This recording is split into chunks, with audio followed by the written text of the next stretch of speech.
that one's right, but. Oh, it is right. That one's right. Most of them are, but not all. Oh. So it's not 10:30.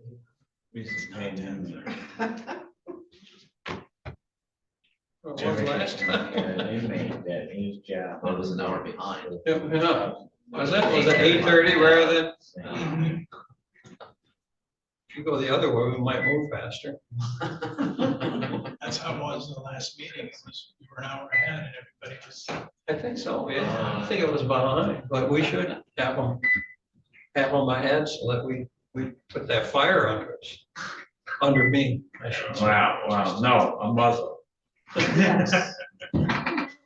good, huh? All right, make sure everybody's audio's turned on. With that, I'll call the meeting to order. If we can stand for the pledge, followed by a moment of silence.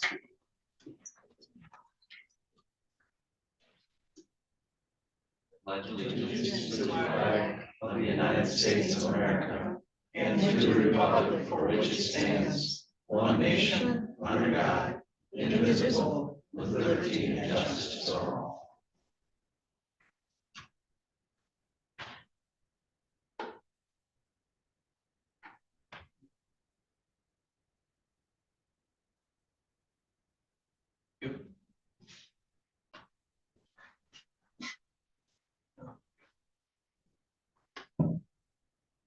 All right, go ahead, the roll call. Commissioner Robbins. Here. Commissioner Walter. Here. Commissioner Bunnick. Present. Commissioner Wessel. Here. Commissioner Campbell. Here and present. Commissioner Alguier. Here. Chairman York. Here. All present. Thank you. Next up, we have approval of the agenda. Any late additions or deletions? Mr. Bunny?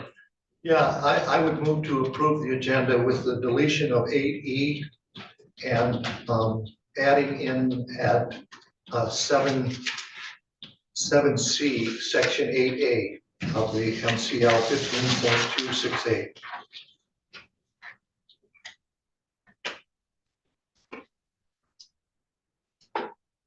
Okay, what was the other one you're adding? In where it says pursuant to MCL 15.268, and they're adding a 1 here now, H, I also have section 8A as well, which was sent out to us last night. What section 8A? What does section 8A cover? It covers, it says is to consider a dismissal, suspension, or discipline of, or hear complaints and charges brought against, to consider periodic personnel evaluation and staff members. So I just thought that we should consider that as well. Okay. What did you want to drop? What's that? You said you wanted to drop something too. Yeah, the AP, the Human Resources Resolution. Take a second. All right, is there support for that? I support. All right, moved by Commissioner Campbell. Discussion? I don't know why we'd take that off the agenda. We have said that we're going to keep that on there and have a discussion about it. It's in our board packet. I certainly don't favor taking it off. Commissioner Walter? The only, with that resolution, we're doing just about everything in that anyway, except for, in that, I can't get my packet open, but in that, the whereas, the second whereas, fifth paragraph, it gives a date by the end of the year. I think that's too extensive. We're going to implement that, and I'm not going to drag this out for another year.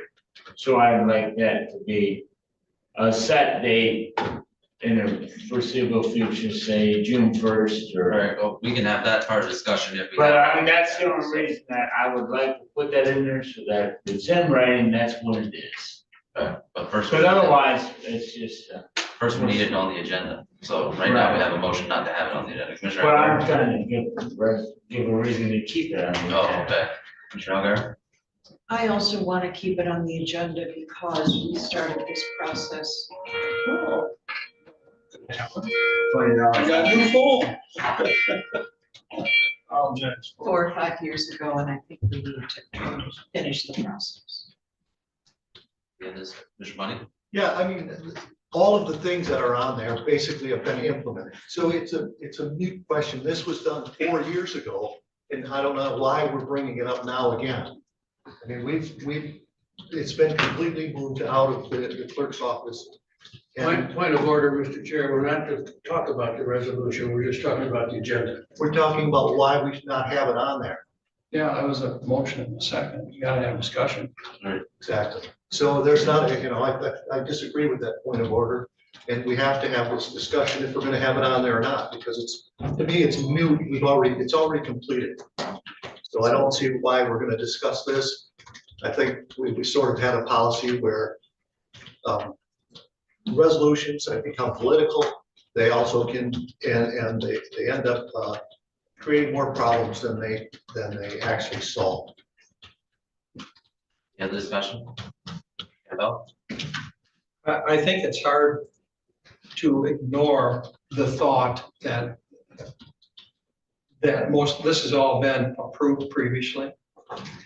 There may be a tweak here or a tweak there, but it has been handled previously, and we have been in a transition.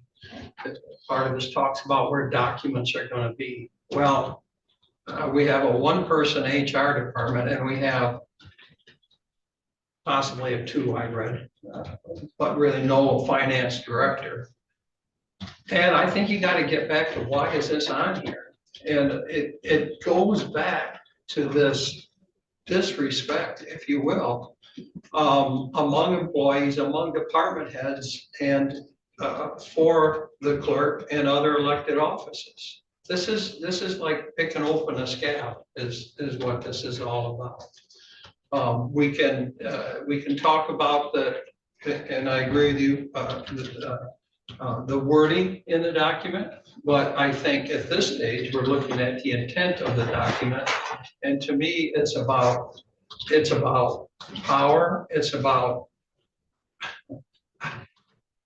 I've been here a little over a year, and I have heard so many disrespectful comments and thoughts against people. Last month, we were going to be handed out this survey that blamed the clerk for everything. And this is a continuation of that.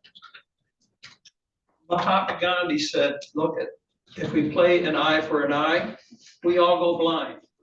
He's right. This will not help us move forward. We have goals we want to do. If we have a future that we want to plan, none of this will help the residents of Leelanau County. So why are we sitting here talking about it? Let's move forward. Let's concentrate on what we can do to help the residents of Leelanau County rather than the internal politics that's getting played here. I wasn't gonna say anything, but since I started this 5 years ago, let's emphasize 5 years, that's 60 months. Here in a few months. And you think about the key word, and when I started that motion 5 years ago, was independent. Independent for both departments. We have not made it independent. It's been 5 years. Think about it. On May 11th, 2021, there was probably a child born. That child's going to be starting kindergarten this year. It shouldn't take 5 years to complete this mission. It needs to be done and move on so we can move on as a county and get some county business done. All right, Commissioner Wessel, and then I'll. Yeah, I repeat, I don't think the purpose of this right now is to talk about the merits of the resolution, to approval of the agenda. This came out on our proposed agenda. I think we ought to call the question and vote on whether this remains on the agenda. All right, thank you. I too am going to vote to keep that on the agenda. I think this was requested by a couple of commissioners a month ago to have it on the agenda, so I'm going to honor that and go forward with that. So. All those in favor of approving the agenda as amended, say aye. Aye. Aye. Opposed, say nay. Can we split the two questions though? Well, that's already been voted. We already voted on Okay. that, so the motion fails 2-5. So I'll take another I'll make a motion to approve the agenda. Commissioner Westphal, Move to approve the agenda with the one change under the MCL 15.2681 as proposed by Commissioner Bunny. support. Moved and supported, discussion. Can you explain that again? I'm sorry, I didn't quite understand what the nuance was on that. It was sent out to us 15.268, section 8, late yesterday, and I just want to include that into that motion. And you feel that would be at least as appropriate, if not more appropriate, to have that included in. Well, it may be or not, because it doesn't, but I think it is appropriate, but I don't know, because I don't know what the thing is about, I'm with you, I'm kind of in the dark on what the first one is, other than it is some type of correspondence from the attorney. And I've watched a lot of boards go into closed session to discuss that. I'm not trying to lay any expectation on what this is. I'm just going by my history. Sometimes it does make sense to go into closed session to discuss attorney-client privilege. And sometimes it's used as an excuse to talk about things that are better talked out in the open. Since I don't know what the attorney-client privilege is, I appreciate you adding that to it, because I think it adds clarity. Okay, I'm done. second it. Yeah, all right. Any other discussion? Not all in favor of that motion, say aye. Aye. All opposed, say nay. Carry 7-0.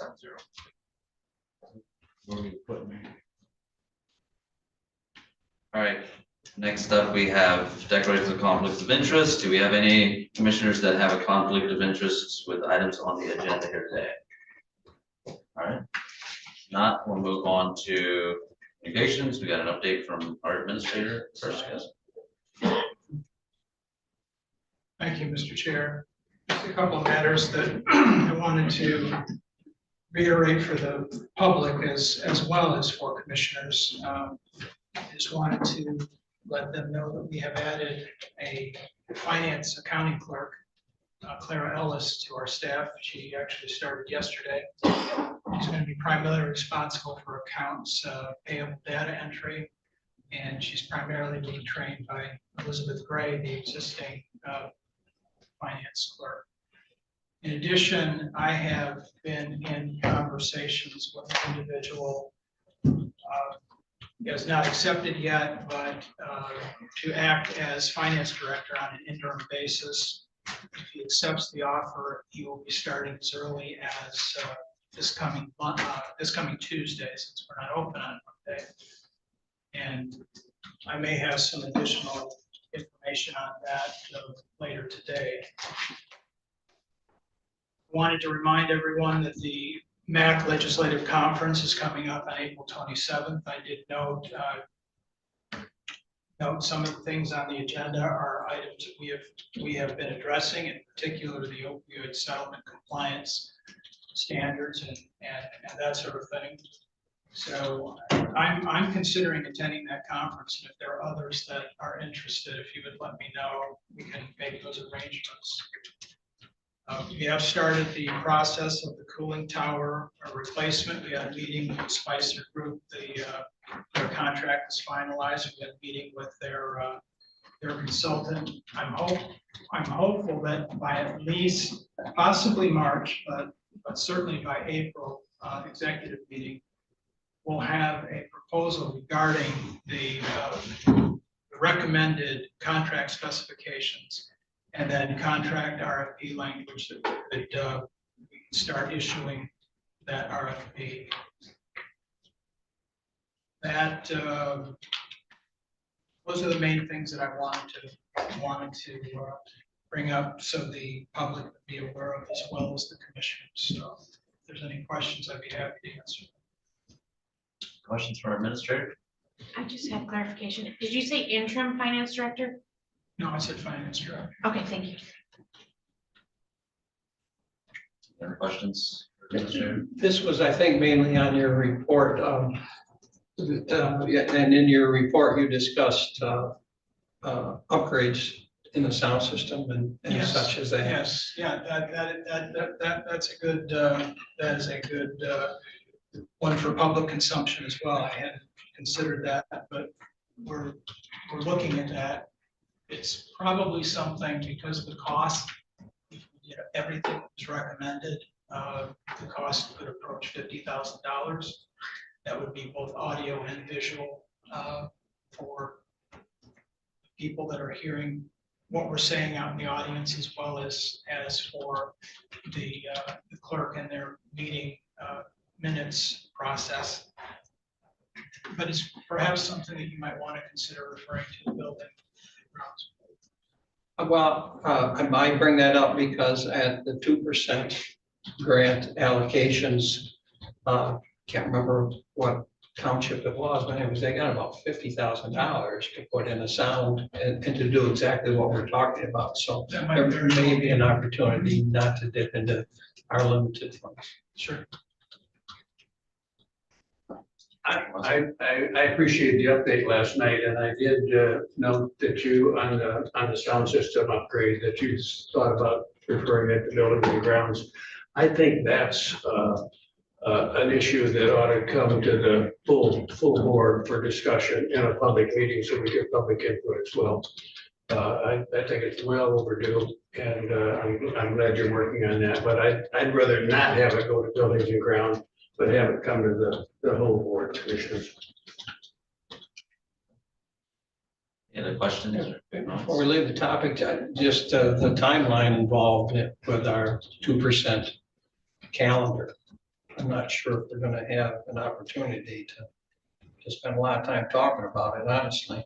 But help me on that, if you would. We could put on your March agenda a authorization to pursue the 2% grant and a discussion regarding the proposal itself. That would probably be the way that I'd recommend pursuing that. Thank you. Any other questions for Administrator? All right. If not, we'll move on. We'll note that our next communication was from our drain commissioner, and unfortunately, I believe this consultant there was broke down or something, couldn't make this morning, so they asked if it was okay to move it till next Tuesday, and I authorized that, so. But I did want to leave it on the agenda in case there was public here that wanted to speak to that they can still address that if possible, so. But yeah, we didn't have any presentations for next Tuesday, so that should be our only one next Tuesday then, so.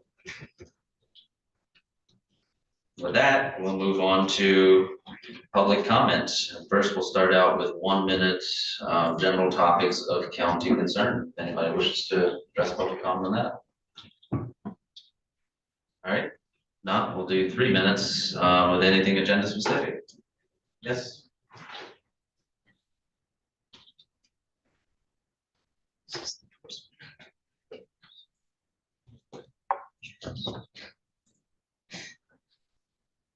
Hi, my name is Kate Gallup, and I'm in Cleveland Township, and I'd applied for the soil erosion sedimentation and stormwater runoff control ordinance board of appeals, which is on the agenda that you're considering today, and I just wanted to introduce myself. I don't know if there would be time on the agenda for that, but I have my master's in material science engineering from the University of Michigan, and I'm someone who is very interested in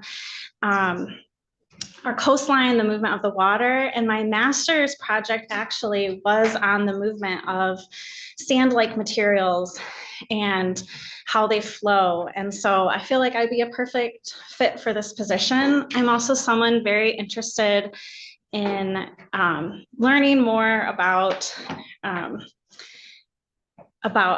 the concerns on erosion in this area. And I've been involved in various projects of my personal interest that relate to this, including I was part of a group in Guatemala that had worked with communities where they had put in a hydroelectric dam and they'd had to deal with the sedimentation and runoff issues there. And so this is something that very interested in. I just wanted to give you a little bit more info on my interest in that and background. So thank you. Any other public comment? All right. If not, we'll move on to commissioner comments.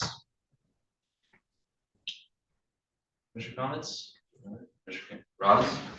First of all, I'd like to start off by, the last few weeks has been pretty rough around our county with snow, so I'd like to thank all the county road commission, but also the village, they also clean their streets.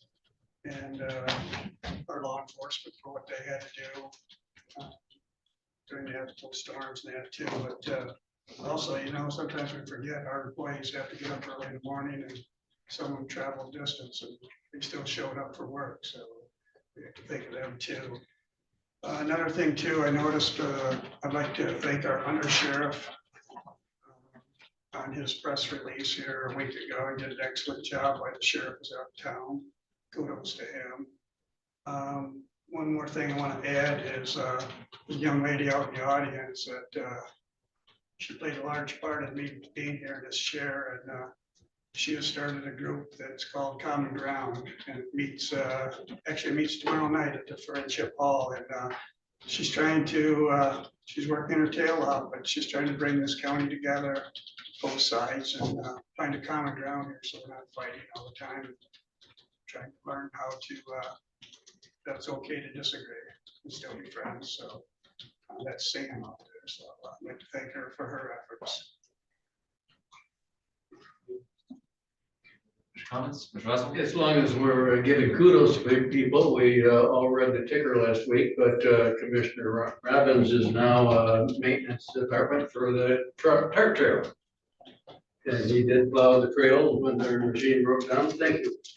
Well, what I want to add to that is I got tired of going into Cherry Bend Road every day. So this way, when I go into town, because I plows on the truck, I sneak in at the Young and take the Tart Trail into Carter Road, jump off there, go do my errands, and when I come home, I get to take the scenic route, not be on Cherry Bend Road. So. Mr. Campbell? Yeah, those are all important, but and I don't think that, and I probably am the wrong person to say this, but from the county board's perspective, from what I can see, but certainly from mine, there were some problems with the last payroll. Some employees were shorted money. My understanding is going to be corrected in our next payroll. But having been in the position of putting out payroll, I know payroll is very personal. And I just want you to know that I think I share everybody here that we're very sorry that happened. And I know, that we're very short-staffed in our finance department, that we did everything, our administration did everything to get things right. But the bottom line is they weren't right. And for that, I wish you didn't have to go through this, so. Comments? All right. Not, we'll move on to first of our action items. Get the sheriff, the undersheriff here, marine safety grant application. Morning, everybody. Morning. Okay, first item, marine safety grant application, seeking approval to apply, annual thing, the DNR splits the money from the boater registration fees between the sheriffs and the state DNR for enforcement, so looking for approval to submit the grant. Buddy? Yeah, I move to recommend that the County Board of Commissioners allow the Sheriff's Office to apply for the 2026 Marine Safety Grant through the Michigan Department of Natural Resources to cover the a percentage of the cost of Leelanau County Sheriff's Office Marine Safety Program. Moved and supported, discussion? Not, all in favor of that motion say aye. Aye. All opposed say nay. Motion carried 7-0. The next item is the purchase of the total station. First of all, I want to thank the board for allowing us to put in for that and to get board approval. through the 2% process. We try not to apply every single time they have an opening. We try to do it when we have needs. We definitely had a need for total station. I think you're all familiar with it. It's a laser computer. Basically, when there's an accident or homicide or something, we get a laser measurements on everything. So looking for approval to accept that grant. Money, I move to recommend that the County Board of Commissioners approve the Sheriff's Office to purchase a new accident investigation total station through Leica Geosystems Incorporated for the price not to exceed $28,164.25. Funds to cover this purchase are to come from the soon to be accepted fall 2025 Grand Traverse Band 2% funding cycle. support. Supported, discussion? Not, all in favor of the motion, say aye. Aye. All opposed, say nay. Carried 7-0. The next one is a staffing overlap. As many of you are aware now, Deputy Wayne Kalchek's going to retire after 30 years. He did 30 years with the Sutton's Bay Schools, and he's done 30 years with us, primarily in marine safety. And then at one point, he and Paul Pichelle, who was a marine safety deputy, wanted to work marine, and Wayne wanted to take over animal control. So Wayne has done most of his latter part of his career as animal control deputy. He's as good as it gets statewide. He handles more complaints than any other individual deputy in the agency because of the nature of animals and the way people are with animals. So we are going to replace him with another deputy from corrections, Eric Bantham. And if you know Eric, he's extremely friendly, gregarious. He's really good with animals and people. He's been in the private sector. He's been a fireman. He's been corrections. He's a sergeant. He's actually taken quite a pay cut to do this, but we're looking for a little overlap training period. So you have the proposal in front of you. We're looking to put him on so that Wayne can mentor him before Wayne retires. Wayne's last day of work will be August 28th. And so that's not something you just hand the keys to the animal control trucks. They have good time, you know. So we're just looking for the overlap, and I believe we're looking at July 1st, Jim? June 15th. I'm June 15th, yep. Bless you. Commissioner Wessel, I move to recommend that the County Board of Commissioners allow the Sheriff Department to hire a new animal control deputy that would start on or after June 15, 2026, and allow for an overlap of the staffing level that would not exceed 11 weeks in duration. support. Support, discussion? Commissioner Money, Yeah, I was wondering, doesn't this cover also the tribe, you know, the animal control? So we've got a tribal We have contract. a contract? We had a contract with basically Humane Society in Traverse City. That thing is kind of up in the air right now. I hope that they continue to do what they've been doing, because that is a handful. What do you do with dogs that bite people and things that may have rabies or things that have wandered, especially this time of year? We had a bad dog, no pun intended, we had a bad dog last week. And Wayne came to me when he got it and he said, make sure night shift doesn't like take him in. There's a tendency for dispatch to treat him very well, want to feed him at night, pet him a little bit. Same with corrections. They get a nice dog. Dogs are often scared because they're lost or whatever happened. Wayne said it was a bad dog. And even the next day when we got him out, taking the Humane Society, he tried to bite Wayne, so it was a bad dog. But anyway, it's a handful to deal with it. Wayne also deals with some wild animals when DNR isn't available. It's quite a job. And the balance and the communication with the different humane societies and tribe, those are contracts we have to have. And the tribe has nowhere to put them, and we have nowhere to put them if we lose things. So At least it wasn't a bad money. it wasn't bad bunny. Yeah, yeah. So it was definitely, it was terriers about that long, but unfortunately, small dogs bite a lot, seems like a lot more than bigger dogs. But anyway, just looking for support on that. I think Eric will be a wonderful, I mean, it's very hard to replace Wayne. I think Eric will be just a wonderful replacement for him. He'll have some big shoes to fill, but. Love both those guys. Yep. Would be good folks. Have you had discussion perhaps with Benzie County? I think they were on the verge of what they putting, gonna self-handle in preparation for the closing down of the. Go ahead. So there's been discussions with Benzie and with Grand Traverse. Benzie is several years out because their building is not in a condition to do that. Last week, I actually had a meeting in open negotiations with Cherryland Humane Society. I haven't had a chance to sit down with the administrator yet and let him know where that went. things are moving in the right direction. I'm hopeful with some minor tweaks that we will be able to continue with Cherryland Humane for 3 to 5 years, as long as they know that not only us, but probably Grand Traverse, Benzie, and Kalkaska are heading in a direction to come up with some sort of long-term plan. I mean, ultimately, these animals are our responsibility, so. That's excellent, excellent news. Any other discussion? Not, all in favor of that motion, say aye. Aye. Opposed, say nay. Motion carries 7-0. The final one is our National Park Service Law Enforcement Agreement. I have deputized the Grand Traverse Band tribal officers as Leelanau deputies. They do the vast majority of the work on the tribe. They're very, very helpful to do around 7 to 9% every year of total service calls for the county. Leelanau County Sheriff's Office does about 82%. There's a little bit by National Park and a little bit by State Police, a little bit by DNR. But basically, we have these agreements in place where if there's an emergency or they need to be deputized, or we need to go on the tribe and do things, we sort of have an agreement where we work together. And it's very necessary in modern law enforcement because of different authorities. This one in particular is with the National Park Service. And they require an agreement to be renewed every now and then. Again, I've deputized them and we've had no problem with them. They're a tremendous help to us, especially if something happens to southwest corner of the county over in Empire and Glen Arbor. You've got them there as anything from forest fires to car accidents to man with gun calls running through the neighborhood, just randomly firing shots through the neighborhood like we had down in the beach near your house, Commissioner. So they're very helpful, very valuable, very good staff, very professional. So just look to continue that agreement.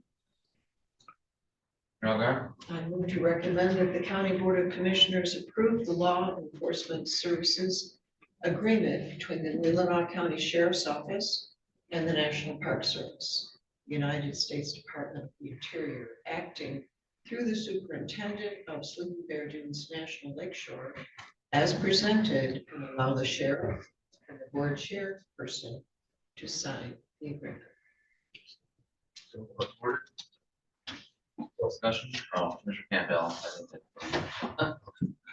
Discussion, Can't get them all. I'm sorry. all right, if not, all in favor of that motion, say aye. Aye. Opposed, say nay. Carried 7-0.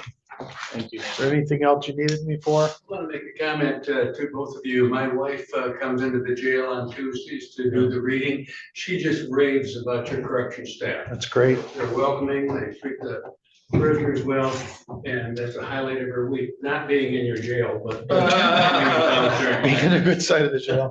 No, we yeah. appreciate that. We appreciate that program because the inmates, while they're here, generally are very well behaved, generally. Not the one that put my eye out, but generally, yes. They have a reading program, if you're not familiar with it, and basically they can read books to their kids. They organize it, they bring the books in, they make sure the readings are taken to kids, they video it, and the kids can communicate with their parents while they're in jail, which is especially beneficial for the kids, but it's also good for the inmates. They tend to be okay when they're in here and they're not on drugs or alcohol, or not hanging around bad friends. So it's a win-win program. We've been doing it for several years and we appreciate them very much for it. Thank you. Thank you. Gentlemen, And I will pass that on to our corrections staff. They'll appreciate that. all right, next up, we have emergency management. Then we got Matt here. Start out with out-of-state travel. Good morning. All right, so the first item is for out-of-state travel to a regional training conference for our, we call it the CAD system, but it also incorporates the law enforcement and jail operations.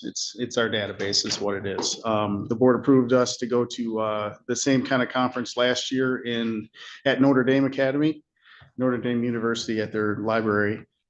This year it's in southern Wisconsin, but the sell on this one is that they are going to offer a system administration certification class. So I'd like to take Kelly and I to that in order to gain that certification. Mr. Wassel? I move that the County Board of Commissioners approve Matt and Georgie and Kelly LaCrosse of the Leelanau County Office of Emergency Management 911 to attend the 2026 Flex Midwest User Group Conference at Black Hawk Technical College near Janesville, Wisconsin, from July 20th to July 22nd. Support. Supported discussion? Mr. Money? Yeah, I was just wondering, one of the things is that we have both you and Kelly, so that someone's to run it when the other one's gone. Correct. So with both of you gone, how does that work? Well, we actually have 6 individuals that are considered system administrators for Leelanau County. I'm hoping that the sheriff's office can send someone as well. We just, for this class that they're going to offer at the user group conference, they have a minimum registration requirement and a maximum. The maximum is only 17. So I wanted to make sure that Kelly and I were able to obtain that, the attendance. But there will still be 4 administrators here for operations. Well, I hope that works out. Yeah, they all turn to us for the answers, so we may be very much on call. Because we do want you to, to get the training, that's for sure, but it just seems to conflict with what the system set up. Yeah, I can see that. I just, on these, I'd like to put an up to amount. Is it gonna be up to $2,000 or what is the estimated cost? The registration is $1,000 a student, so Kelly and I would be 2,000. It is fully within my budget. Do we need to, I mean, is that the total cost of the trip? I mean, there will be travel and lodging on top of this. I haven't been able to even explore the lodging part yet, to be honest. Okay. Well, anyways, at least in my thoughts, I'd like to add, there's nothing against, I just like it to be a policy that when we send folks off, that we provide a budget with them. That didn't happen in this case, but I don't know how to attach it, so how do other commissioners feel about that? This is tuition. Two Yeah. tuitions at $1,000 each. So that could be appropriate Sure, in the future, but I don't think it's appropriate here. but I'm not sure it's coming back to us. I wouldn't think it would come back. Mr. to us. Robbins? This one doesn't need to. You can answer that. I think you have a training fund, don't you, in your budget? Yeah, with training classes, we have the registration budget line and the travel budget line. So we can't go over the amount due in a calendar year for what we have set aside for the travel budget line. I couldn't tell you what is off the top of my head, but I'm quite confident we'd be able to stay under what the budget is. Yeah, I'm certain of that. I think it's good practice on part of our board to associate the total cost of these trips, nothing against you at all. Any other discussion? Do Mr. Money? you think by next week you'd get what, the room and board would be? I can look at the problem would be, we'd be booking for July. I can try, but their prices may fluctuate a little bit. I can get a pretty good ballpark for it. I mean, that'd be nice if we did, because I do agree that we should know what the total cost is that we're approving. This could be just a motion to approve that they are allowed to go out of state and then bring back a motion when he has the finances about that, and then your account numbers and your not to exceed amount would be in that motion. That'd be great. I would appreciate that very much. Just as If a you general want to policy. sign up for this. Yes, I So do. it's not just, I think this is pretty much just authorizing him to go, and then if something has to be later, then we can do it later. My understanding if it's required, so it's just authorizing to go. Any other discussion? Not, all in favor of the motion, say aye. Aye. All opposed, say nay. Carried 7-0. Okay. Next item is the ArcGIS Pro update to our CAD system, if you will. It's the mapping portion. I did include this in the capital improvement plan as well as the 2026 budget proposal. The project was approved by the Board of Commissioners. Unfortunately for me, it has to happen a little bit sooner than I wanted this year. There is an issue with the law enforcement operation of our system that requires an update. And in order for us to take that update, we have to have this ArcGIS Pro in place. So this has to happen before we can fix the problem with the sheriff's office. And lucky me. Mr. Money? Yeah, I move that the County Board of Commissioners approve the ArcGIS Pro migration project and authorize contracted contracted services through Motorola Solutions to complete the GIS data migration and system integration. Funds to come from 232-000-000-801-000. Support. Supported discussion?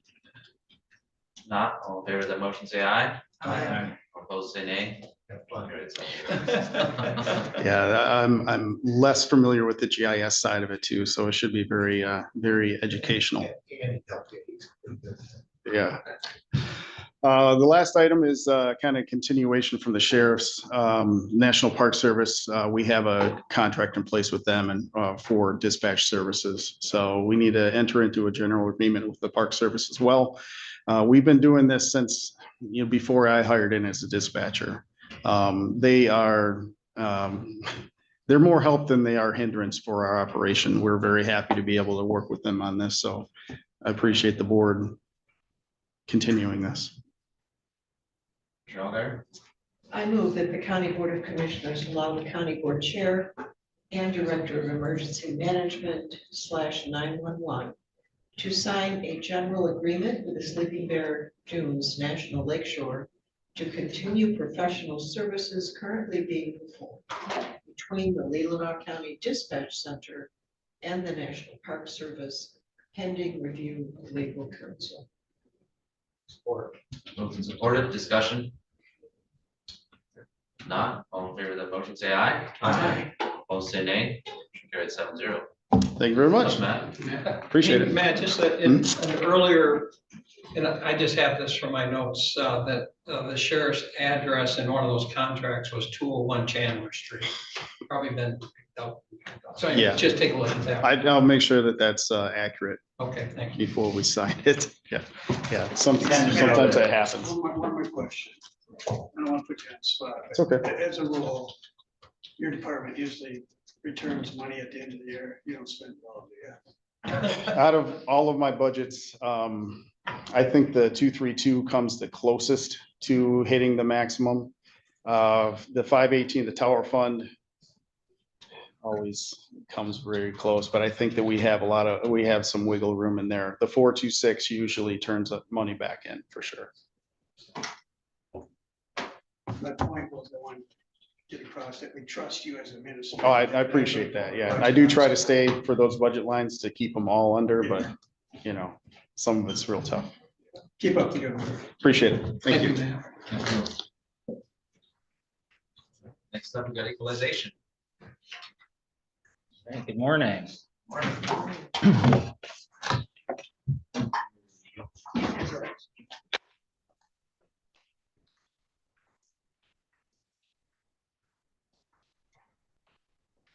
I know you have, there's a full agenda today, so I'm just going to try to keep my presentation brief, and as always, feel free to jump in with questions if any, at any time as you're flipping through the report. You should have a digital version in your packet, and then you've got the physical copy too. Sometimes it's easier to zoom in on things in the digital version than to try to see them on the maps in the packet or in the handout. But all I'm doing today is just recapping our 2025 equalization study. This study really sets the stage for March quarter review, which is going to be coming up next month, and then as well as county equalization, which is going to happen in April. So this is kind of our offices, our equalizations, our busy time of year. And this report just represents the culmination of our efforts in 25 to prepare for the 2026 assessment year. So, as you're aware, and then I think I repeat this every time, real property in the state of Michigan is required to be assessed at 50% of true cash value. And the purpose of equalization itself is to ensure that that assessment ratio is met within each class of property in each township. So the problem we're trying to avoid is one unit or one township assessing it, say 45% of true cash, and another unit assessing it 51% true cash. So that's the core problem that the equalization process is trying to solve. And the way that we achieve equalization to 50% of true cash is by looking at sales, by conducting appraisals, going out in the field, and then by collecting and studying data. So the report that I'm presenting you today shows not only what we studied and where, but also where each township stands as we head into that March Board Review season and equalization in the spring. So pages 4 through 15 in your digital version are maps that just are indicating the parcels that we studied. And then page 36, which is where most of my comments are gonna draw from, kind of gives a summary of what of the report, what we studied. And so most of my comments today are gonna be drawing from that page 36. So to gather data for our study, we visited 125 ag parcels, 114 commercial parcels, 1 developmental parcel, 69 industrial parcels. So 309 properties that we visited in the field by equalization staff. We usually have the assessor accompany us on those visits. And those 309 properties were used in our appraisal study to determine levels of assessment. And then we visited an additional 53 properties for our land value study. These are predominantly vacant properties. So a total of 363 site visits were carried out between roughly late April and early November of 25. And our field visits include speaking with the property owner if they're on the site, taking photographs, measurements of any structures or improvements, and depending on how complete our records are, we can be on the property for as short as 5 minutes or as long as an hour or 2, depending on how complicated the property is, all the structures that we need to measure. So our staff appraiser, Jim Stocknick, he spent 33 days in the field between April 29th of 25 and November 3rd. And for each of those days in the field, he usually is doing about 1 to 2 days of prep beforehand. That's like gathering all the documentation on the individual properties, all the info that we have on them before he goes out and looks at them. And then when he comes back from the field, he usually spends about 1 to 2 days putting that data into our database and getting it all up to date from however long it's been since we last visited the property.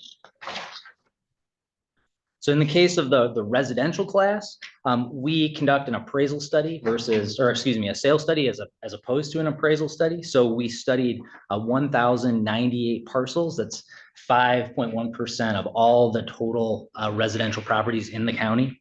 And basically what that means is that we're able to identify, vet, and evaluate all of those arm's length transactions in the county and make a comparison between what those properties actually sold for out on in the real world in the market and their assessments at time of sale. So the assessment that the assessor has placed on that parcel.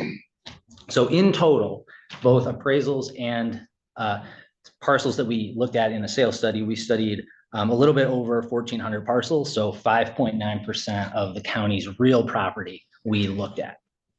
And again, this is all summarized on page 36 of your digital packet. It looks like this. It's the L4018 R. So the purpose of our study is to determine the assessment ratios in each class of property in each township. And rather than going class by class, township by township, you can just look at the aggregate assessment ratio. So for example, in the ag class, we came up with an assessment ratio of 46.29, in commercial 46.57, in industrial 45.58, and in the residential class 45.33. So these findings for each township are summarized in the L4018 document. The state tax commission and assessors, we love our L forms and they do have a flow to them.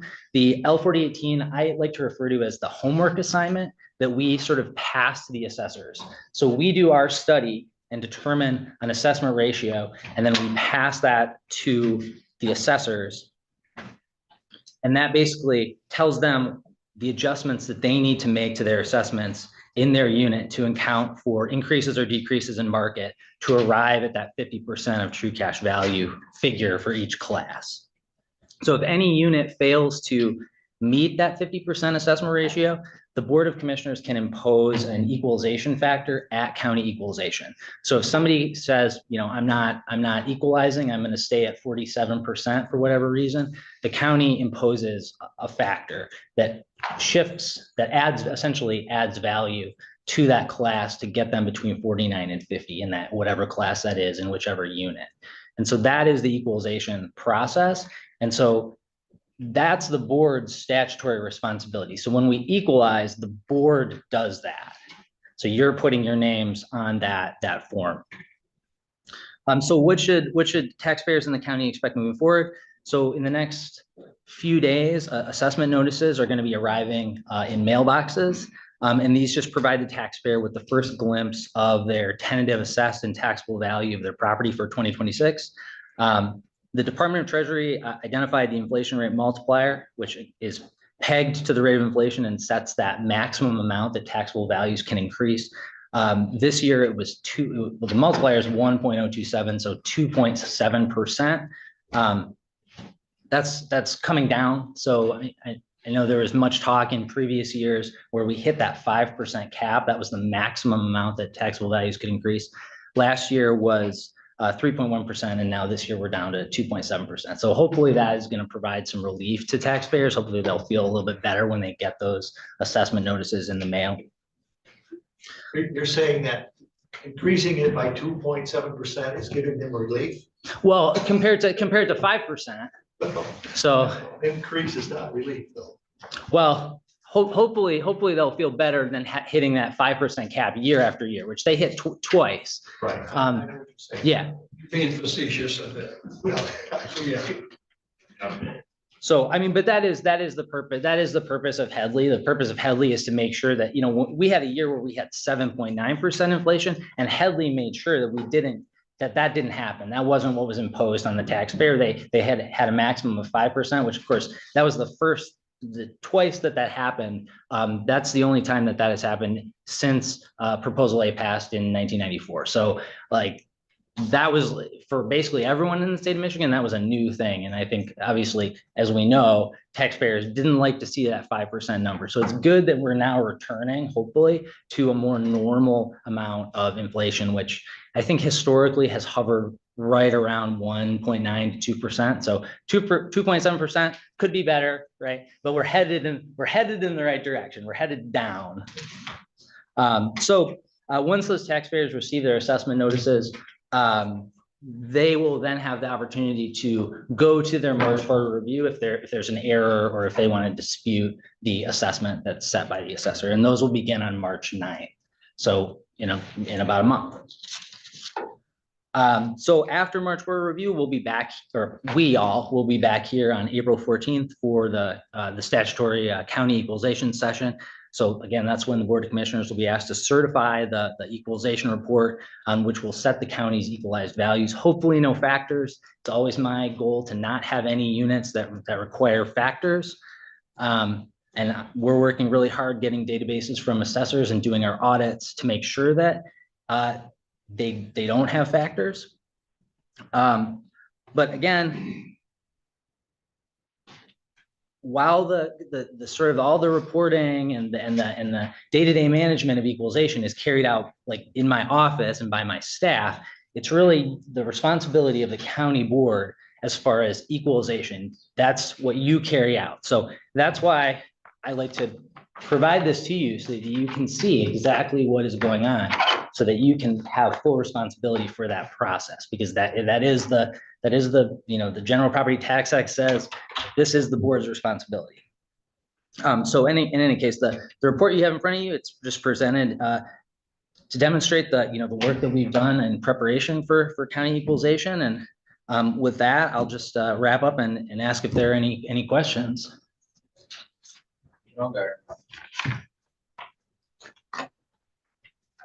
So I noticed there was a big jump in commercial. In Traverse City, is that? Well, your thing doesn't say where it is. Is that where it was, or was it the distillery, or? So there was, are you looking at page 36? No, On your, or, 53 in the packet. okay.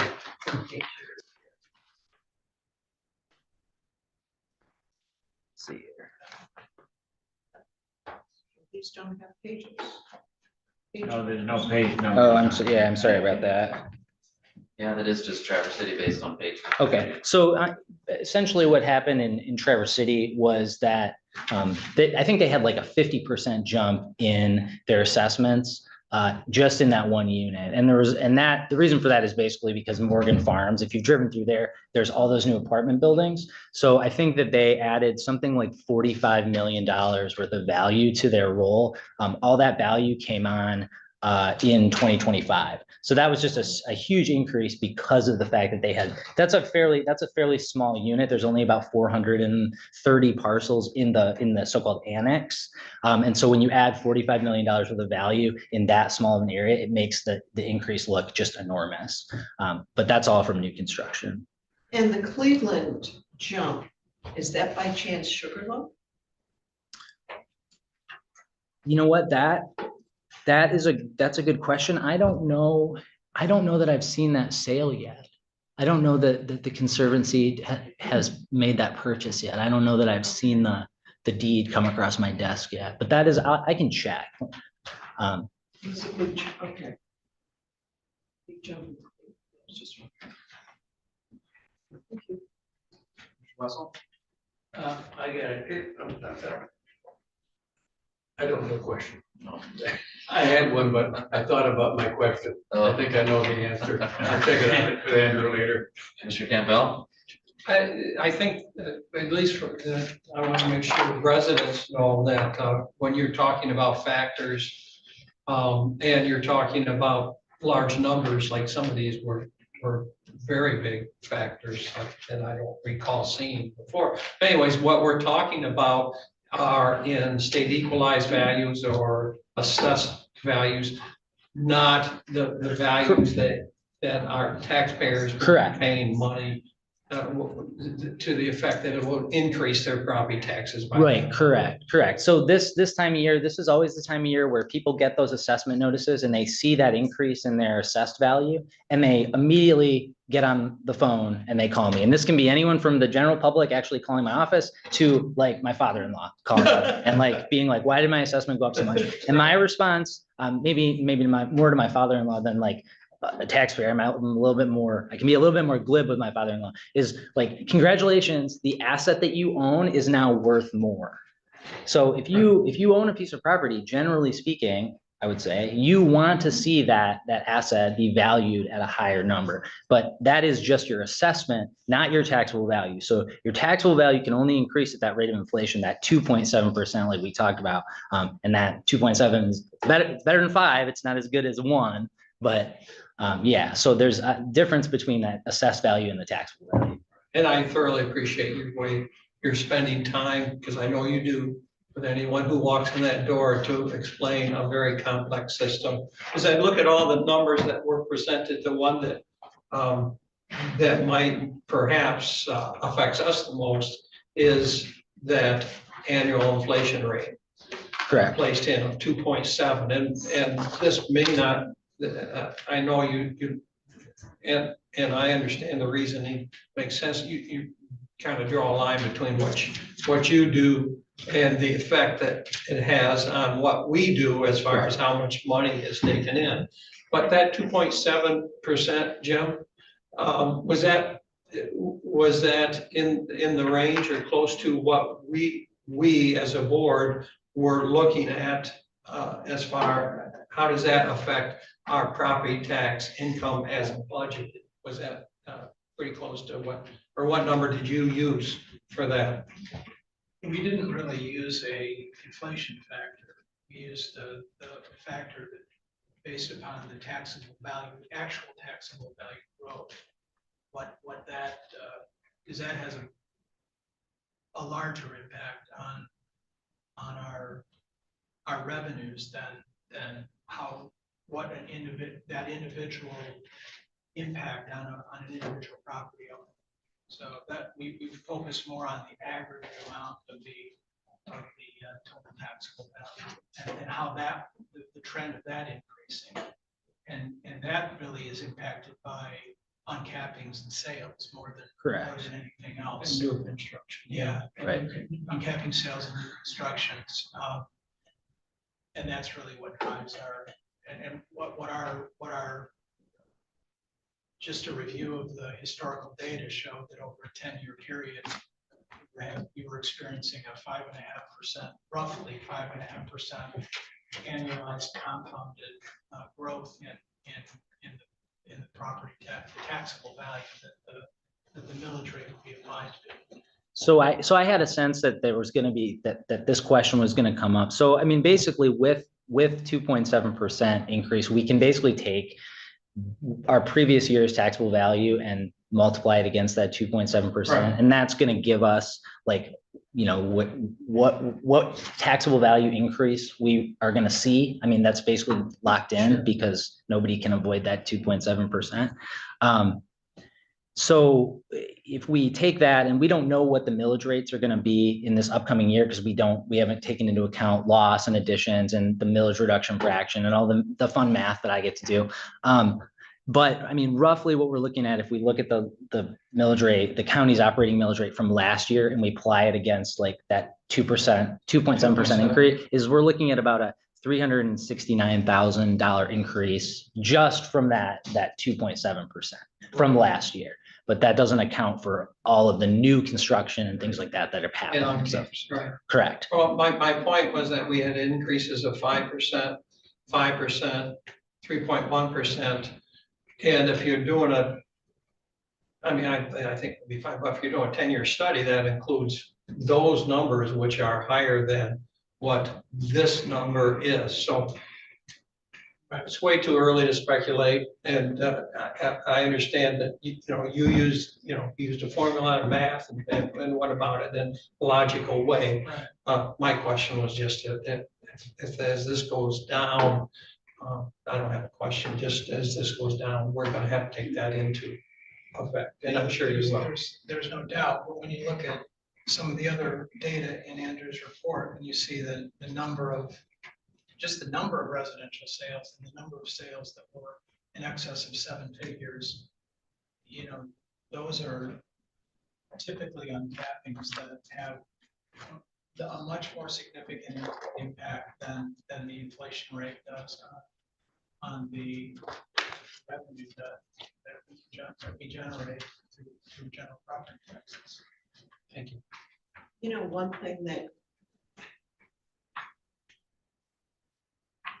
I watch, and I think it's sad, and I think on the lakes, we have so many people who have lived in their homes and aged out. And they've lived there for 20, 30, 40 years.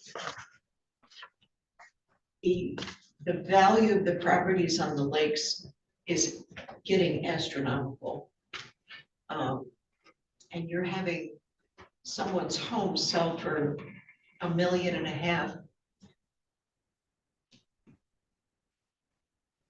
And Lake Leelanau and Glen Lake. My lake is probably the least expensive, one of the least expensive, and places are selling for $1.5 million, $2 million in their cottages.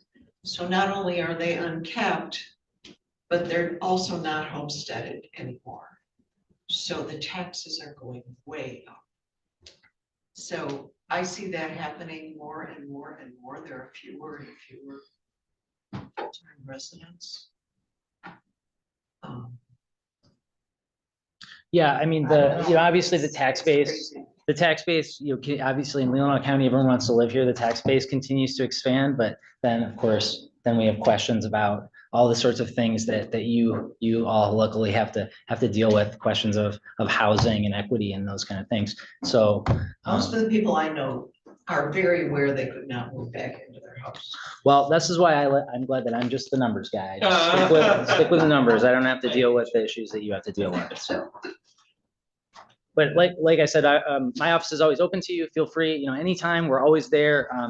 We make these reports, for you, for the public. We want people to understand, when they send that check off to the county or to their township, like every year, people write big checks and they should understand, like, why am I writing this big check? And so that's, my office is here for people that they want to come in, if they want to chat, there's always someone there we're happy to do that. Like educating people, that's like the thing that I love to do. I love to talk assessing. I'm happy to do it with either members of the Board of Commissioners or the general public. Like my office is always open. There's always someone there. We're happy to chat. So.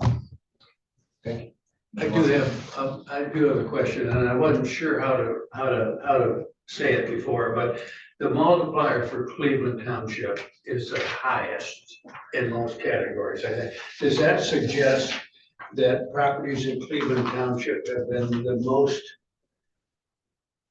I don't want to use the word, underappraised? So I think Cleveland Township had the lowest assessment ratio for the residential class. So, I mean, really, assessing is both an art and a science. So there's a scientific part of assessment where there's a methodology as far as what we study. We have a 2-year sales study timeframe, and we study, for example, this year was 2023, the spring of 23 to the spring of 25. So like we're already coming into the spring of 26. So assessments are always lagging. They always lag the market. So that's just something that's always going to mean that assessment ratios are perhaps depressed. They're not, it's harder for the assessor to get to 50 when they're not sure like exactly what's going on with the market, or the market is their assessments are lagging the market.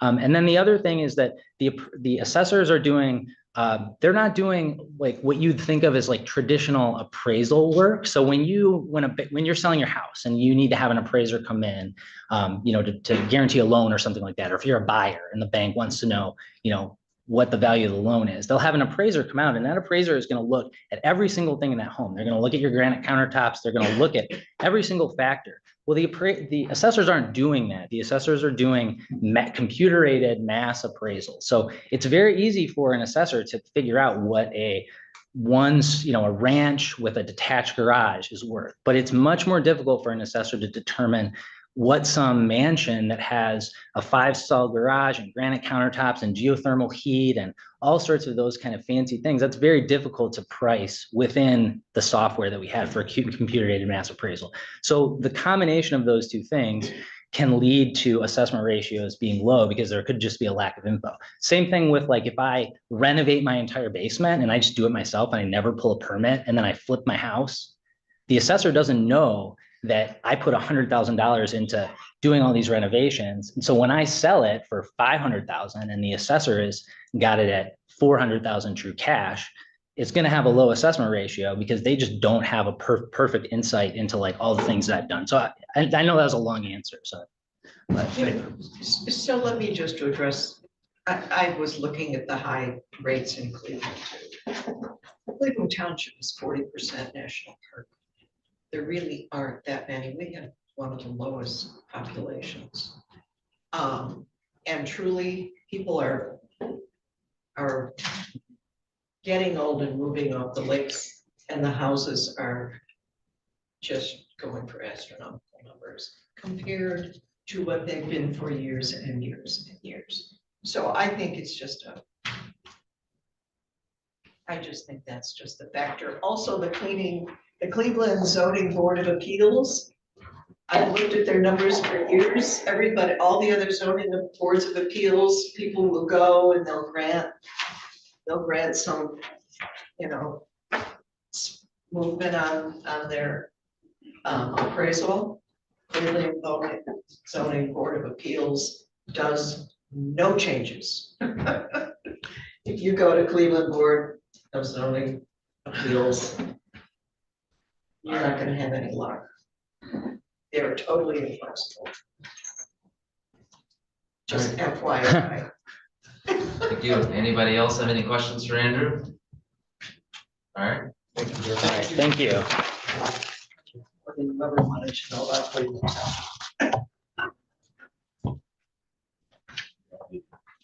All right, next up, we have senior services. You got Lena here. Good morning. Good morning.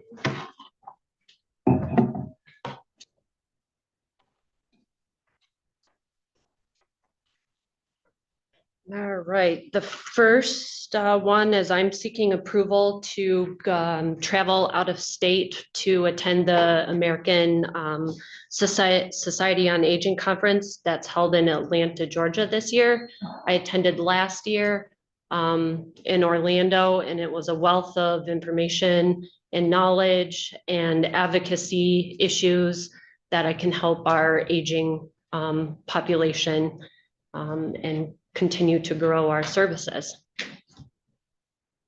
Shongar. I move to recommend that the County Board of Commissioners approve facility, whoops, I'm on the wrong one. I thought it said page 70. 69. At least I noticed. I move to recommend that the County Board of Commissioners approve Lena Vandermeulen, Director, to attend the American Society on Aging 2026 conference to be held April 20 to 23rd in Atlanta, Georgia. Funds to come from senior services, education, and travel accounts. Further discussion? Campbell. Once again, I just think a good general rule is to put an up to amount in our motions. I just, not for one department or another department, but for all departments. I came up with about 2,200 and Lena's done a really nice job of making estimates. Would you feel comfortable with up to $2,500 or something like that? Well, the cost is going to certainly fluctuate with the Costa Airlines. I Oh, really right. have no idea what that's going to be because I haven't secured the flight yet. Sure. And then additional expenses for food now through, I don't know what the up to limit is, but there is a certain amount of money reimbursed that I stay within Right. for food. For And there's travel expenses that I can't really anticipate. So I think last year was under 3,000. 3,200, would you go with that? Do you guys not want to, I mean, this is But really we've important. got a decision. motion for already. Yeah. Want to amend the motion? Is that? I want to know if I'm a lone wolf out here, or if there are others who feel that it's important to include an up to amount in these types of motions. The best thing you can do is make a motion and see if you are or not. I was going towards that. I don't know an amount to put in, and I'm not trying to cut you short at all. I've tried to lay out what I know, and there's a lot that I don't know in regards to travel expenses. So would you feel comfortable with it was 3,000, 3,200 this year? and if I go over during the conference, I'm not going to get reimbursed for No, I things think it over just had to come back 3,200. to us. It isn't that we wouldn't reimburse you. I'm not trying to be the lone wolf, like I said on here. Commissioner Robbins is in it. I'm gonna go back to what I said earlier. We gave you a budget, helped us with a budget. There's training in that budget. Mhm. And I think you, like you said, it's in the 2026 budget. I think we're micromanaging, telling them what they can do and not do. We gotta trust them. I trust them. Well, you No, don't. you don't. Sure I do. No, you don't. You trust, but you verify. It's our responsibility. Right. It is our responsibility to make sure that these funds are spent in a proper way. I trust you're gonna do that, but I think it's also our responsibility to put down limits and be consistent with it. I want to be consistent with what we do. Do you have anything to add, Commissioner Walter, or no? No, I just vote on the motion. All right. Any other discussion on the motion or no? All right, not all in favor of that motion, say aye. Aye. All opposed, say nay. Nay. Motion carried 6-1. Well, I'll tell you no. All right, next up, we got Senior Expo. So you have the facility use agreement for the Suttons Bay Public School use for our senior expo that is tentatively penciled in for June 16th. So I'm looking to seek approval of that agreement. Commissioner Wessel, I move to recommend that the County Board of Commissioners approve facility use agreement form 7510 F1 between Suttons Bay Public Schools and Leelanau County Senior Services for the use of the school facilities and property for the Senior Expo. second. Moved and supported, discussion? Not, all in favor of that motion, say aye. Aye. Opposed, say nay. Motion carried 7-0. I'm bringing forward my recommendation to renew and restore the previously approved millage rate of 0.32 by voters in 2024 for a 4-year period. I did attach 2 documents. The first document I attached is the 10-year history of our millage rate, revenue, expenses, and fund balance. And I also attached, working with Administrator Dyer, a 5-year projection that demonstrates the sustainability of the current millage.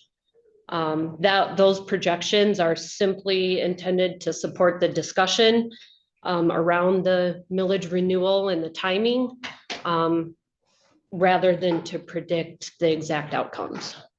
Commissioner O'Gara, I move to recommend that the County Board of Commissioners move forward to March executive session to approve a senior service millage renewal to appear on the August 2026 ballot. This renewal proposes a levy of 0.32 mills for a duration of 4 years, covering the period from 2026 through 2029. Ballot language to be drafted by Cole, Stoker, and Toski. Support. supported, discussion, Commissioner Wessel. Has this gone to the Senior Services Advisory Committee? So when I was trying to remember when I was before the full board, I think it was at budget time, I had asked that question if we wanted to take it to the advisory committee. And it was a consensus that I would just bring it to the full board for discussion. The reason I ask is I don't, sometimes I don't think we use our committee structure very well.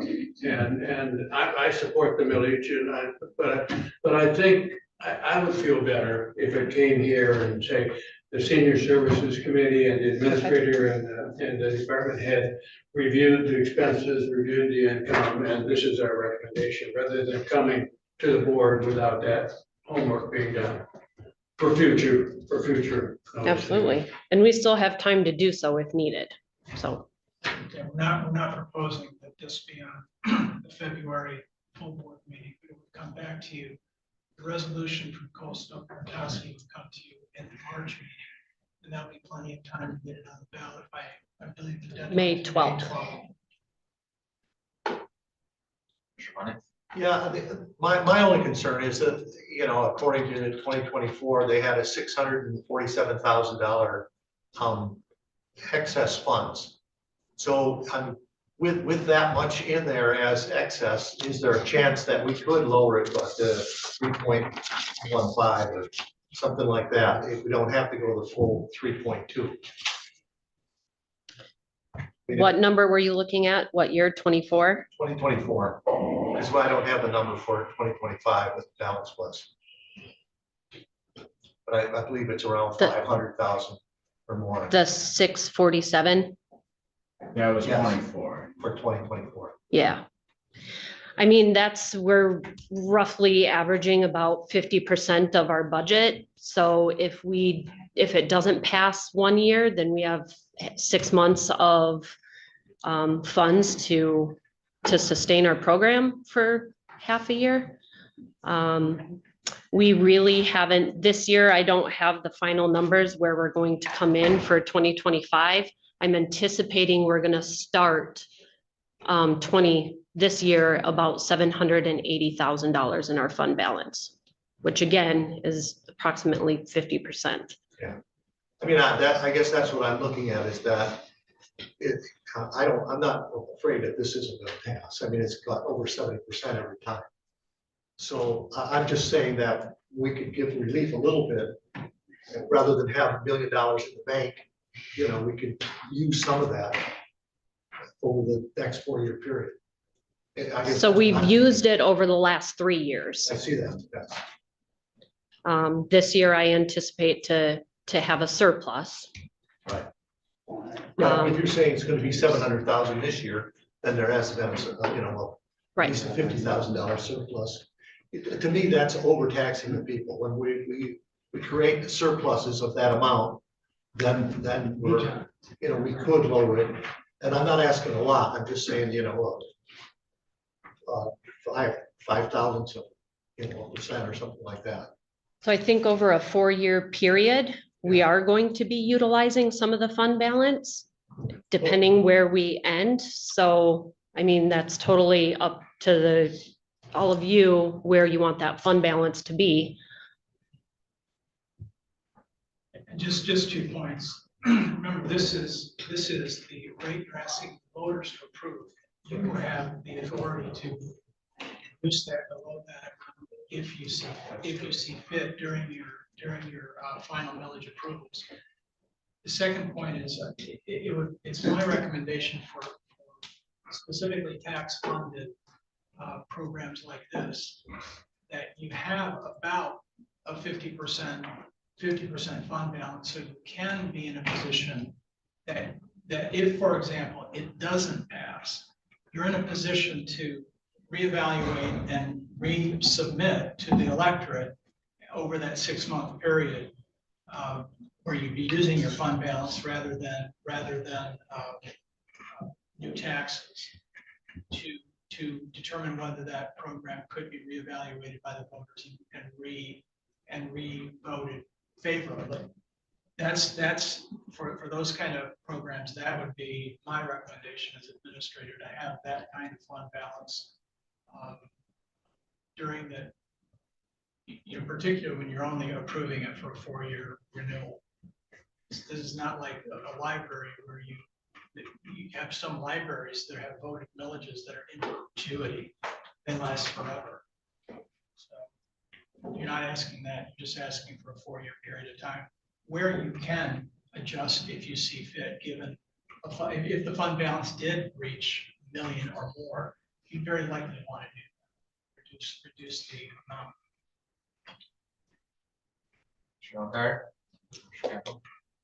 I would be uncomfortable changing it now, just without some study. So perhaps the Senior Services Committee can meet so that we have a better idea for the next meeting. It would be nice to get it'd be nice to get a, you know, a recommendation from the committee, so I would appreciate that. Mr. Campbell? This is for the primary election, is that correct? Correct, August. Yeah, and with it being for a primary, you can turn around and have another already paid for election a couple months later. So as you say, it's always passed for 70%, but I don't see the problem as far as getting the renewal passed on a second try if you go in the primary in August, then turn around in November and get it passed. I don't see a 6-month. But I talked about doing a 2-year, possibly a 2-year, as historically it's been a 2-year. The advantages to the department are two advantages to the public and the department. One is that I find predicting finances in government is a little bit like the weather. And you get out about 4 or 5 days or 4 years, and it's maybe a little bit more difficult to really tell. And so the other advantage is that in 2 years, while this will be reduced every year due to Headley, if there is a need for funds in 2 years, you can restore back to the 3.20 and not have the Headley effect for all 4 years of the millage. So I see advantages to a 2-year. I don't see any costs. And frankly, I don't see any disadvantages to continuing the 2-year. So my recommendation as one member of seven members of this esteemed board is that we just go with 2 years, like it's been, and then reevaluate in 2 years. And if we need to restore back to 3.2, then or 0.32, then we restore back to 3.2.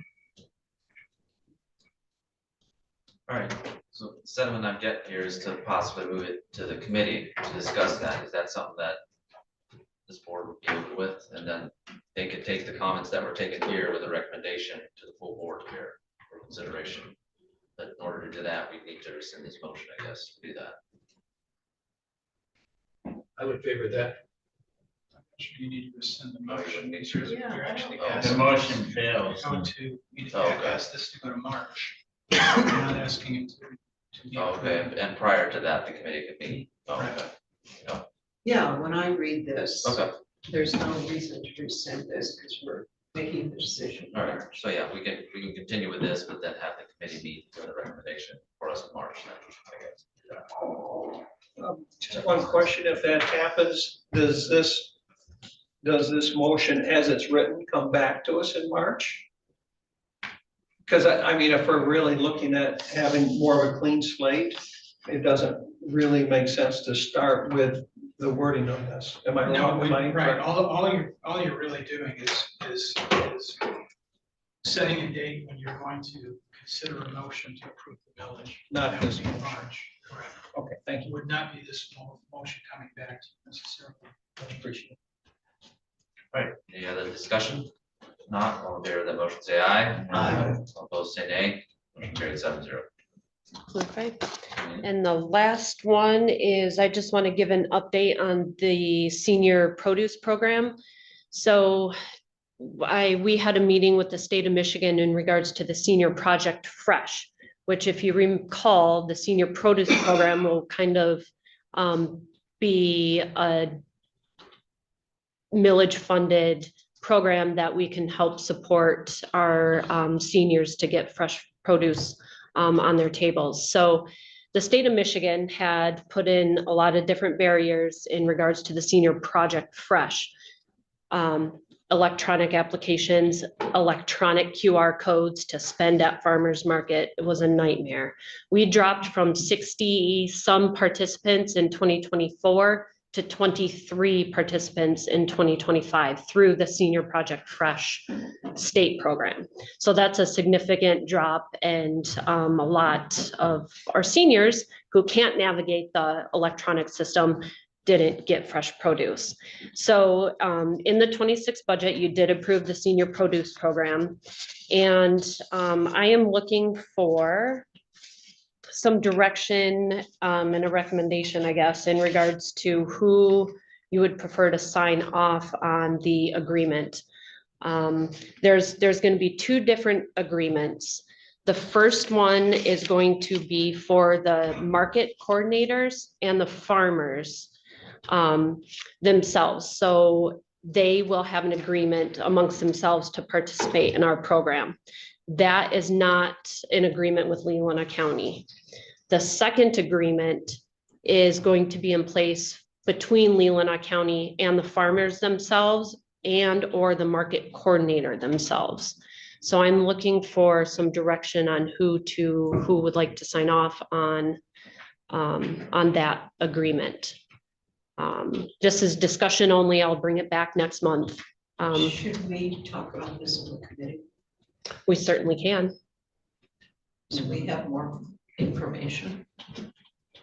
Well, it's this board's decision on who would sign off. To me, the signing off is just, that isn't the important thing on this. Generally, our county board chair would sign off. Is that what you're looking for? Yes, or the administrator. Well, I would Whomever. say county board chair. That's my. So I'll bring back ballot, or not ballot language, sorry, still on my mind. An EDS for next month to move that forward, but I just wanted to get a general opinion Which I in regards appreciate. to who would like to sign off on that. Any other comments or anything to add to that? Or any other ideas other than what Commissioner Campbell brought forward? I like it because it says summer's coming. Summer is coming. Fresh veggies. All right. So, Okay, I guess. thank you very much. I was just wondering, because you're here and your administrator's here every day, and you all work together. If it shouldn't be him. Well, how many times do you have to be signed? It's, I anticipate between 10 and 15 agreements. That might be on the high end. If you look at each individual farmer market in Leelanau County, I think there's 4. Some are larger than others, and will also participate in the Sarah Hardy in Grand Traverse County. So there's a potential for quite a few agreements. Do you want to be running over here to sign these every time? I'm totally fine with the administrator doing it. I have no problem with that. I mean, the rest of the board's decision on that, so. The general, we would do something like that, is you would set up the parameters and qualifications that the board would accept, and based upon that, the administrator or whoever would authorize those contracts based upon the policy the board has established. Because again, the real problem is not so much the number, but the fact they may come at odd times when we don't have a meeting or anything scheduled, and want to approve that vendor to be at a farmer's market tomorrow, not Right. 3 weeks from now. Right. That's the issue. Yes. So just, that's why I would suggest the administrators. Does anybody have any heartburn over that? Okay. Administrator. Okay, I stick with what I say. In general, our chair represents the board, and he would be the one who would sign our contracts. great. I appreciate your time. Thank But we you. support your program. How about that? Thank One you. way or another, whoever's signature is there. Thank you, Leah. Thank you. Anticipating that Commissioner Kendall will take a long time with the Parks and Recreation. No, just going to take it. So do we take? We are at 11. You think I'm blowing myself out yet? We can take a 10-minute break.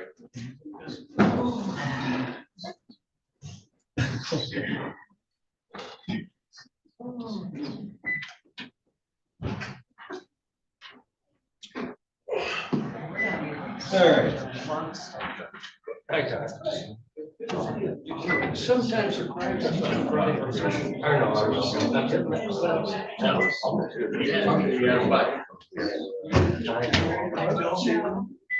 Yeah, realize, okay. And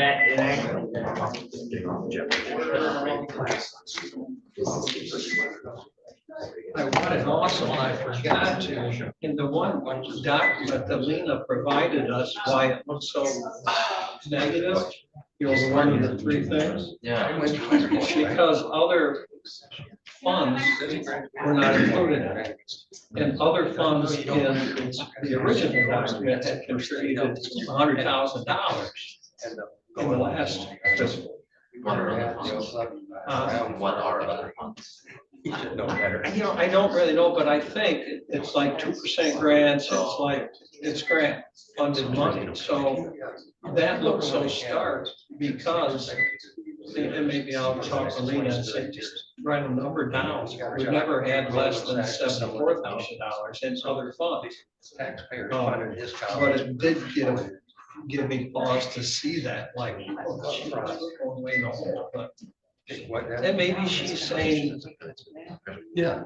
but I don't think, anyway, maybe she's saying, well, I for sure don't have these other funds. Well, we got big problems. Suddenly a budget item that has been contributed to 75 and $104,000 just goes away. I don't think it will. Anyway.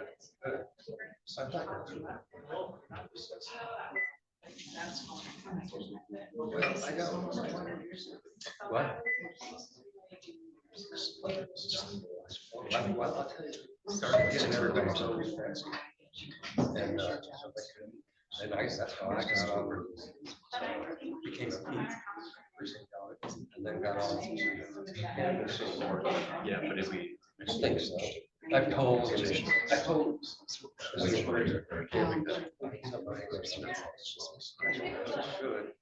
Somebody.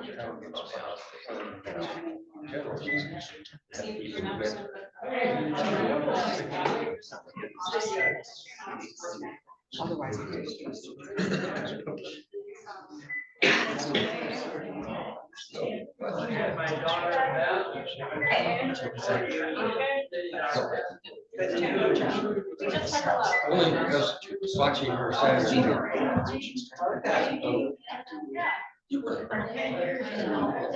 That's what we're supposed to do. I mean, I'm not gonna fight it.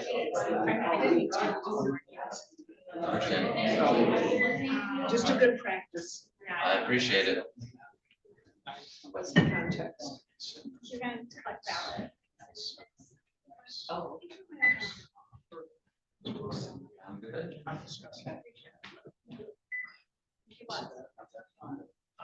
invited 2 people. I need to make sure.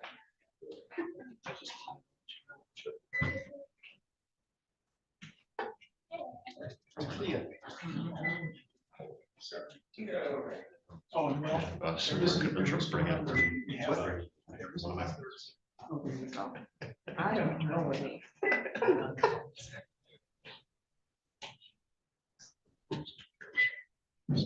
Some coffee in there? I think that. Excuse me, I gotta fill up some coffee here. That's one option. How you do that? I don't know how you do that. And I thought that was part of the bar. Everybody says how to get through law school. That was a requirement. It was when I worked for a while for the state government. Yeah. When did you work for the state? All years out of high school. Did you sell your building? I think so. I hope so. I think so. But it's not so. Yeah. This is the worst kept secret. I felt so true to it.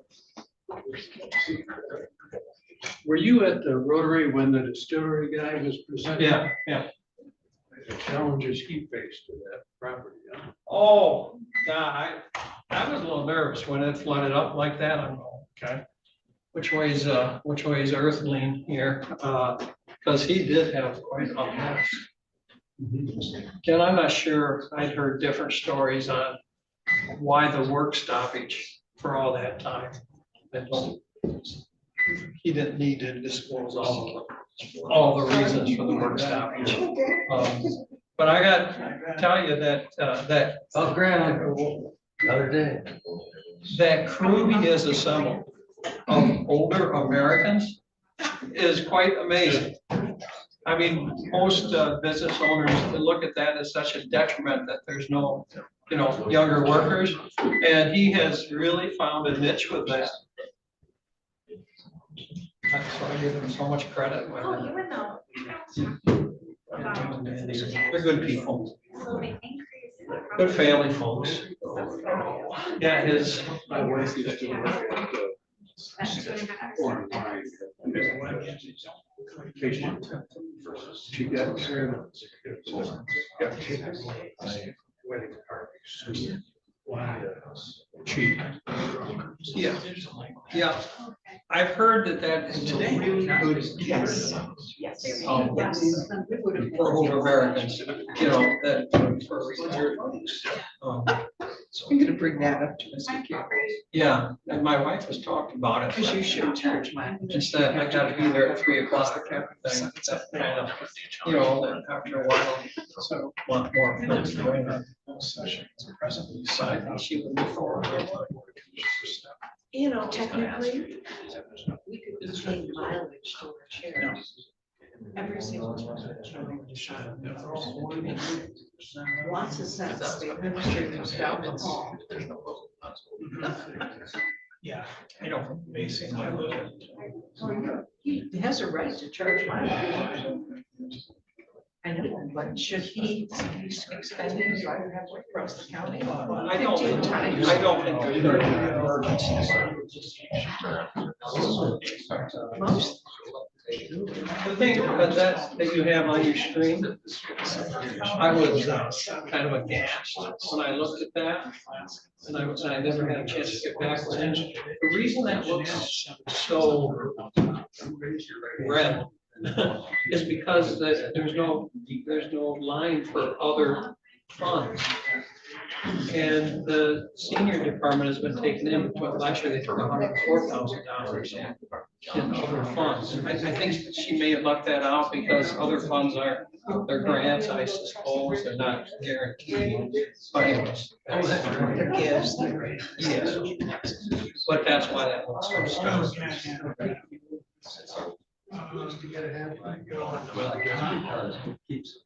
Goes up. A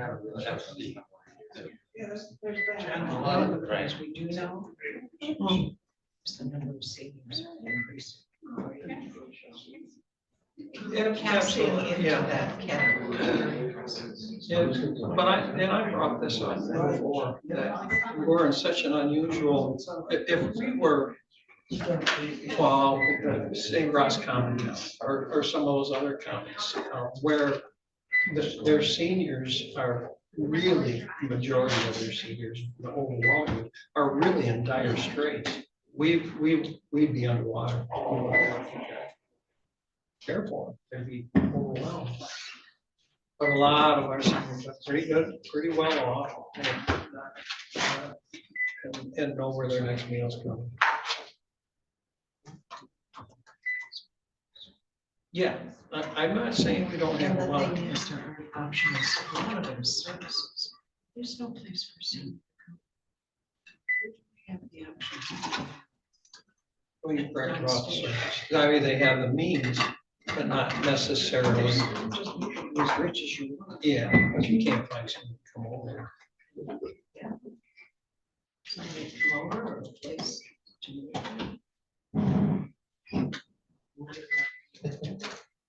Most of us don't. And most of us honestly don't have family. Are you good, Allison? Yeah, I'm That's the other thing. All right, we will get back in session here. First, we got Parks and Recs. I think Lauren's gonna be presenting us to that today. Good morning. So you have a few Parks and Recreation items on the agenda today. And I'll probably bounce back and forth with the administrator, should there be any questions. So the first item is the Parks and Recreation Commission has been working for over a year on a development grant for an accessible trail around the lower pond at Veronica Valley County Park. This will widen the existing path, will add enhancements, and the grade of the path will be accessible for persons of all abilities. And we were awarded this grant. It's a 50% reimbursable development grant from the MDNR Trust Fund. And if you look in your packet, it's three separate items, but on the next one on page 88, you'll see the timeline. And although we don't have a grant agreement from DNR to sign, we do need to start moving forward on a topographical survey and marking the path, which requires the Board of Commissioners to declare this as a project, so that we can begin the next steps of the development of this lower pond trail. So that is the first item that we're discussing today, is an ask for the Board of Commissioners to accept the grant and declare the Veronica Valley Lower Pond Trail development as a project. I move to recommend the Leelanau County Board of Commissioners accept the reimbursable Michigan Natural Resources Trust Fund grant, the amount of $50,000 to fund the development of the Veronica Valley Lower Pond Trail, and declare the same as a project with funds to come from 470.000.000970024, and authorize the board chair to sign the award contract when provided by the Michigan Department of Natural Resources. Or, moved and supported, discussion? Commissioner Elgard? So somewhere in here, I believe it said, so next year will be, it's a matching. So is that money in the annual allocation? So one thing that the Board of Commissioners did over a year ago, close to a year and a half ago, with interim administrator Lewis, was set aside the capital outlay for 2 years of Parks and Rec budget. So we have 110,000 allocated with the intention and the desire from the commission, the Parks and Rec Commission, to use this for this project. With the development grant, it's reimbursable. So it is a match, but you have to think of it as a reimbursement.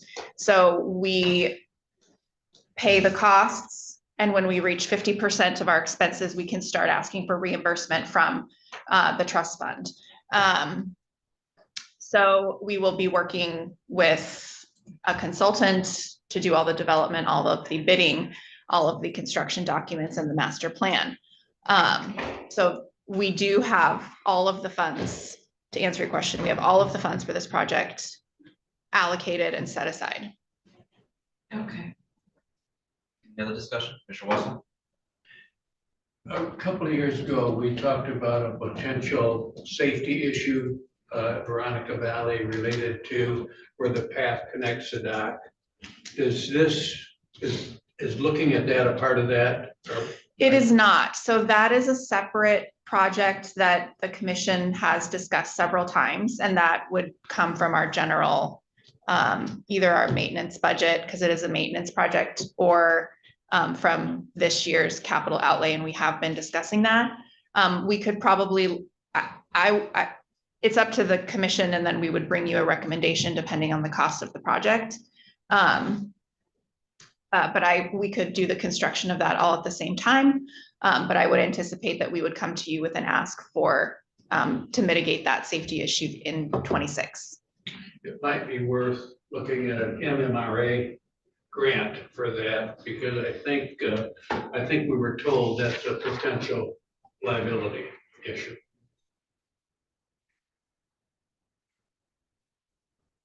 Can certainly look into that. Any other discussion? Not, all in favor of the motion, say aye. Aye. All opposed, say nay. Motion carries 7-0. It's great that you got the grant. It is. So in discussions with the commission and with the consultant who helped us write the grant, it's a lot of paperwork for not a lot of money, but if we can, and I'm very confident that we can manage this and do the development of this really accurately and thoroughly, and put ourselves in a good position for future grants, which is what I'm asking for in just a few minutes. So I'm really optimistic that that my knowledge will increase, and we will be able to oversee this and manage this really efficiently.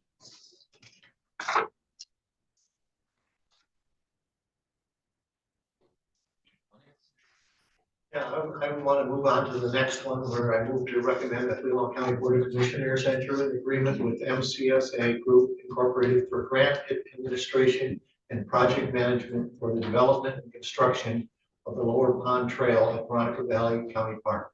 Support. Moved and supported, discussion? This is just something we have to do in order to get this grant going. Yes, so in listening to Commissioner Campbell, I will in future motions do a not to exceed amount. And I do anticipate that this contracted amount will come in under budget, because we are going to be pricing out the topographical survey, and she gave a very high estimate for this topographical survey, which is a very specific type. As I'm sure you know, the grades have to be very precise and very exact when you are focusing on accessibility. So there is going to be wiggle room there. So one of the requirements of accepting a MDNR trust fund grant is we use what's called a prime professional. And they give us the option, you can do it with in-house staff or you can contract with a professional. And we, at this exact moment in the county, don't have somebody who can absorb those tasks. So we do have to contract that out.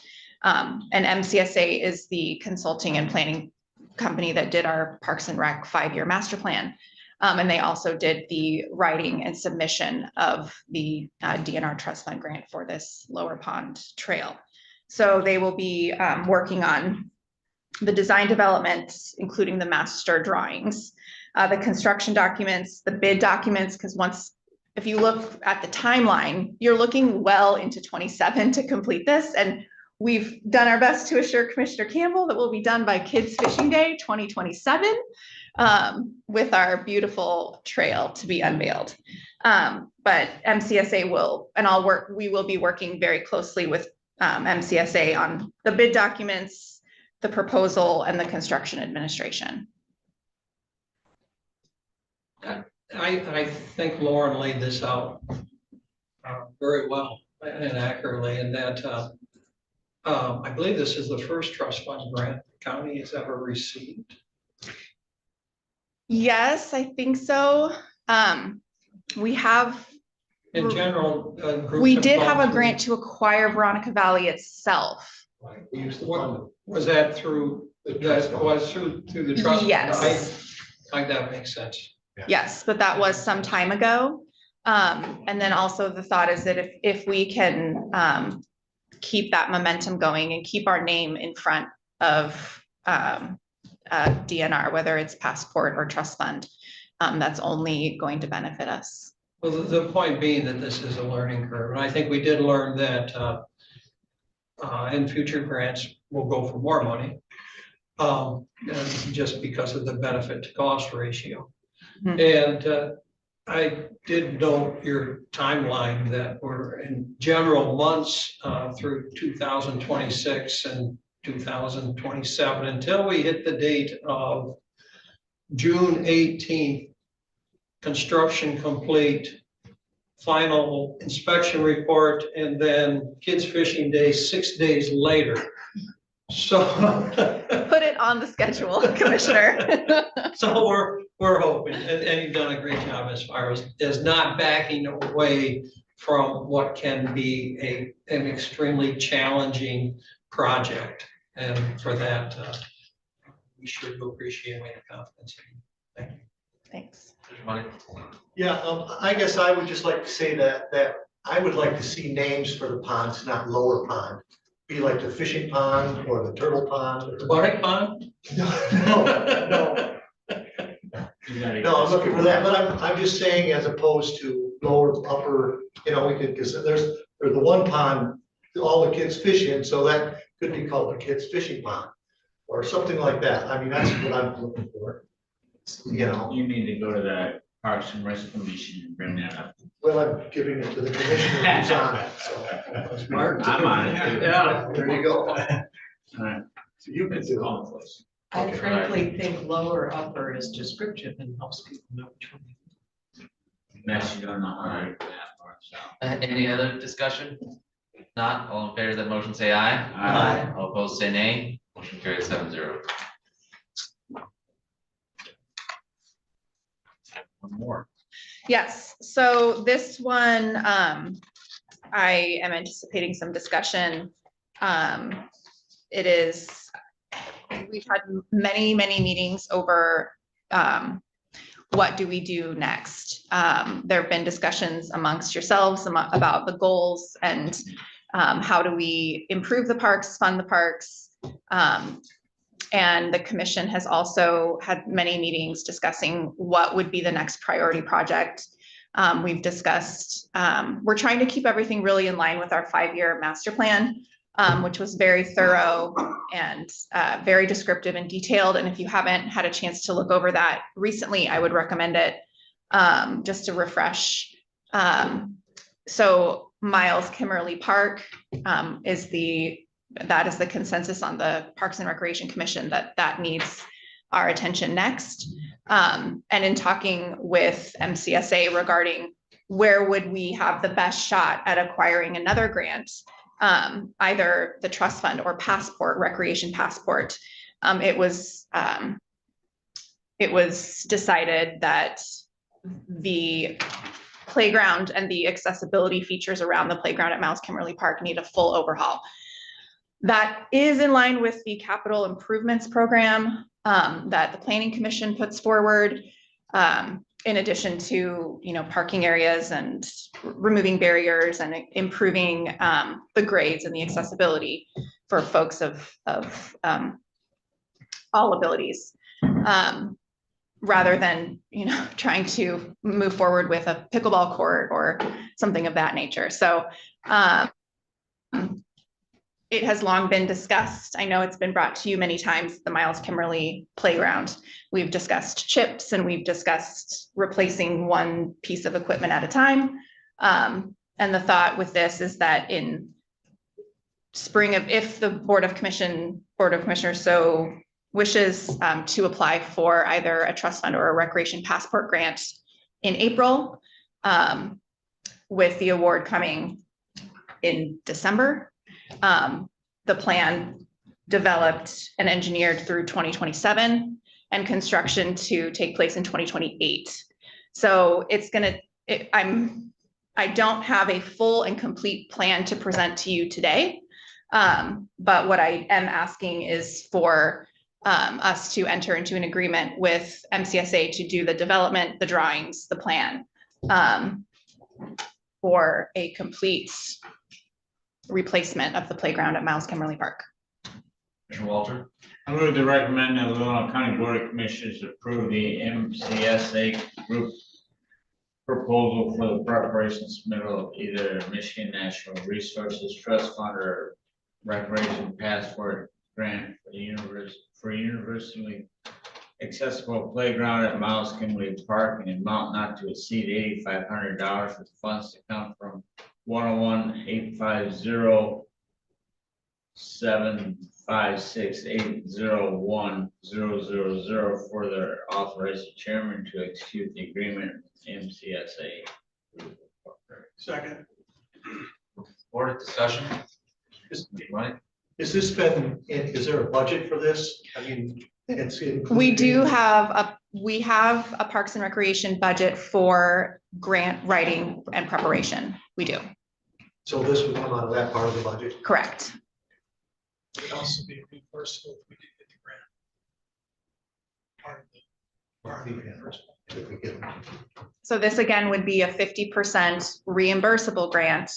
So in thinking into the future, if you read what I tried to summarize is that we do have to put up the money ahead of time. So there would be an ask in the 2027 and likely 2028 budget for this development project. I would imagine that Parks and Recreation would be able to, with the Board of Commissioners approval, set aside some of their own capital outlay, their annual budget, like we did to fund the Veronica Valley project. But I don't anticipate that they would be able to cover the 50% that they would need to. So there will be an ask in the 27 and 28 budget. If the grant for Veronica Valley is reimbursable 50%, that hopefully by that time that would be complete, and so that would be available then for Miles Kimberly for the one part of it. For part of it, that's correct. So the ask would not be for as much, but there would be hopefully, and we anticipate, I don't even want to say the total amount because I don't want to be held to it. So it would be a significant amount that we would be able to apply to this future project. All right, any other discussion? Just one other point, this particular contract with MCSA group, I'm pleased that we're pursuing it in this fashion because I've said all along, we've talked about having a grant writer. The real issue in my mind is not really who writes the grant, but who knows which grant to ask for. And this particular individual, in fact, has very provided a lot of assistance in terms of steering us in the right direction of what grant is going to point out. When we say point out, what we're going to get the most points with the DNR trust fund to actually get funded. She was right on point with Veronica Valley. She's pointed it out in that this is that the park at Miles Kimberly or the kids play area in Miles Kimberly is probably the most grantable project we would have right now. So that's the kind of person you need to look for. Is not so much somebody that can write a grant. I can write grants, but I don't know which ones to seek, and she does, and we're very happy to have her involved with Leelanau County. And just to say again, like this is thinking into the future, and the kind of the web that we can extend out after these projects is if we have the accessibility options, which is not just for folks, who are, of limited mobility. You think of, a mom with a stroller, does she have to go over a curb? Does she have to navigate around a boulder? The grade of a pathway if you're on crutches. Like think about the connections between a restroom and a play structure and a parking lot. So these are the kind of intentional design elements that we're really trying to put into any future improvements at county parks. And that's also where there are grant dollars available to us in this climate.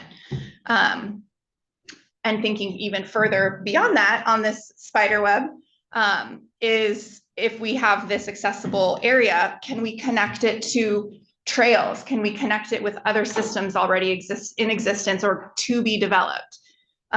So I think as a commission and in administration and in conjunction with working with MCSA, we're trying to think of development and improvements that will have longevity and lead to future improvements as well.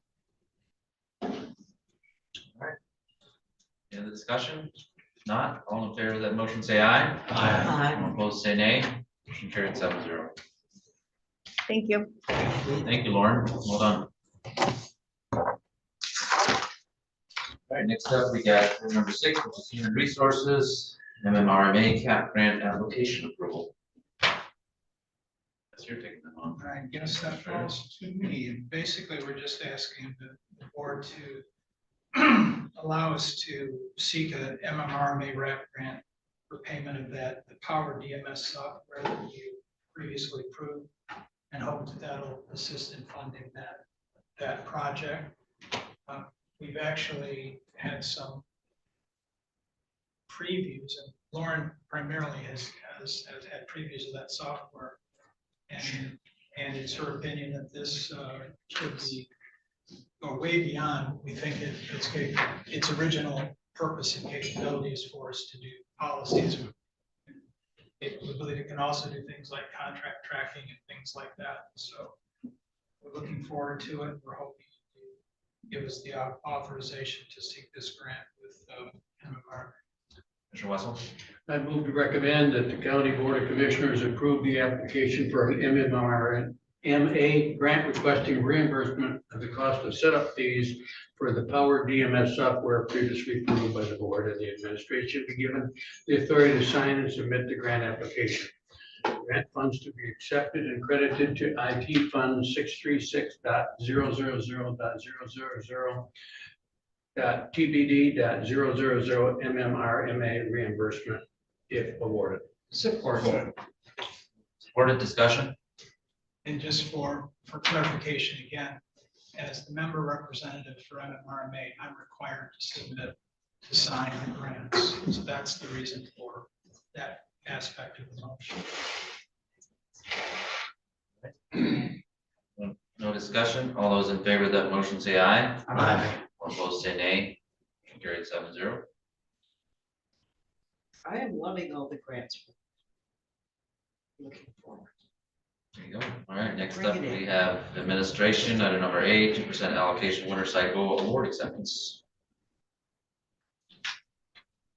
Yes, again, this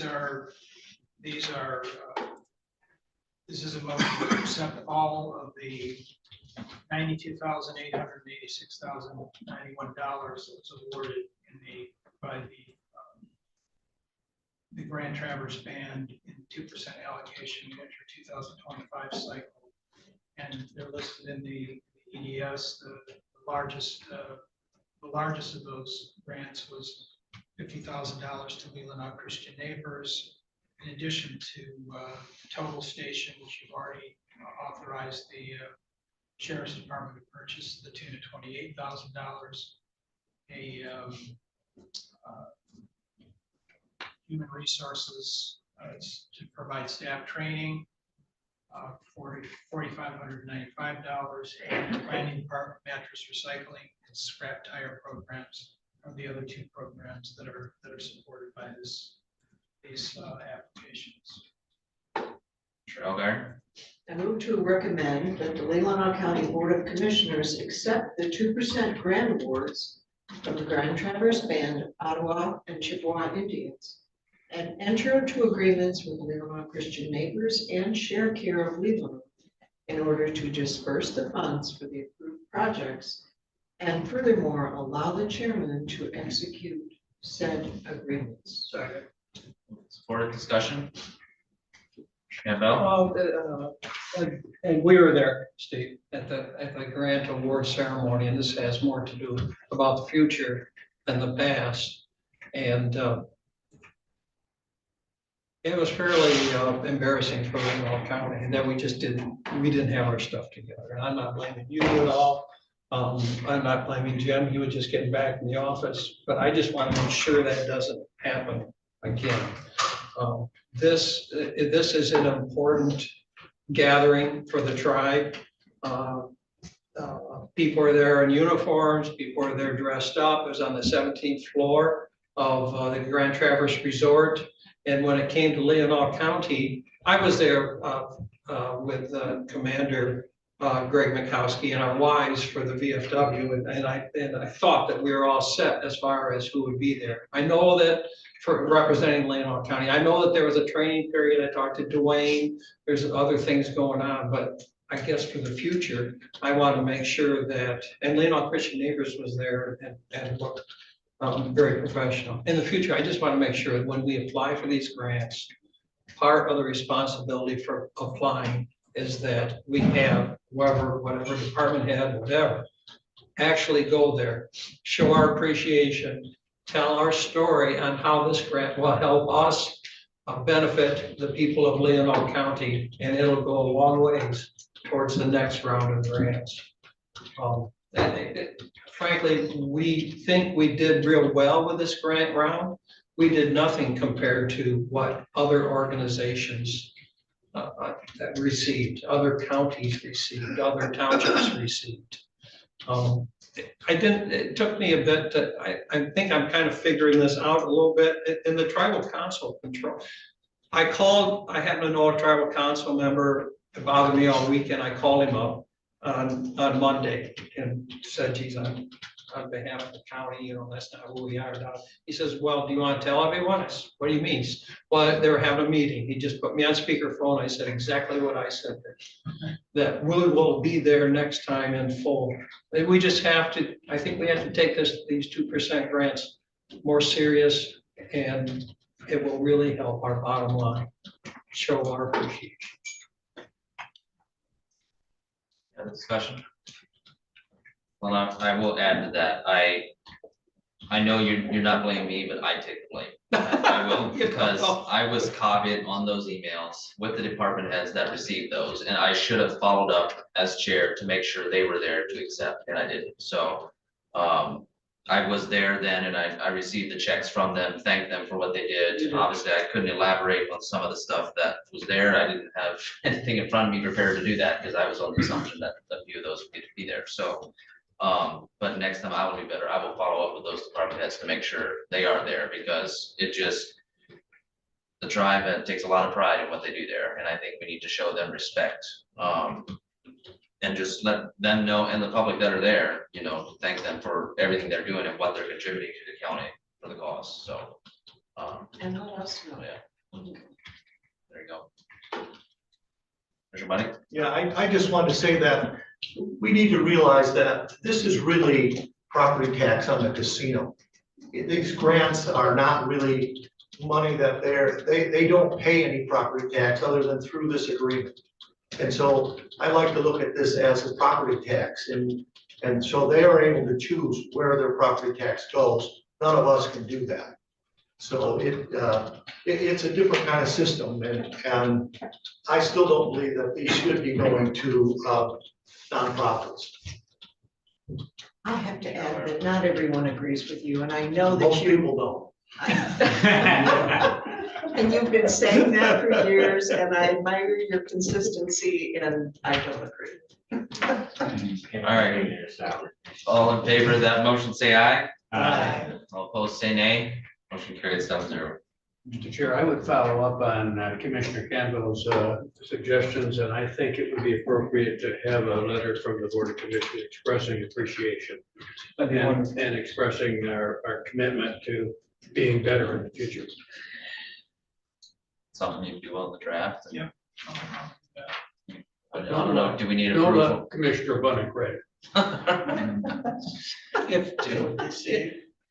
So, Yes, With that, I'm sorry, I don't. Commissioner Robbins. okay, it's my understanding, this is all new to me here today. So I thought we just submitted it and time closed doors, they pick and then we get a letter or whatever. So they actually have a ceremony. Absolutely. Okay. It's an amazing ceremony. It's, yeah, you'll never forget it when you go. It's amazing. Yeah, I'd like to go. But I might suggest with this letter that if you can bring it to our next meeting, we could all individually sign it as a commission to show unity I can do in that. our thoughts. Thank you. All right, next up, we have item number 7B, which is Board of Commissioners SSRC DOA recommendation.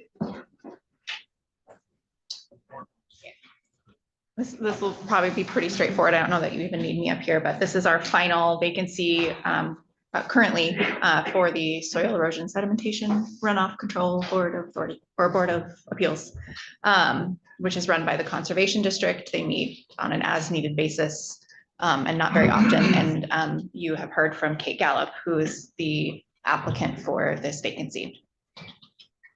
Mr. Wasserman? I move to recommend the appointment of Kate Gallup to Soil Erosion, Sedimentation, and Stormwater Runoff Control Ordinance Board of Appeals for a 3-year term expiring December 31, 2028.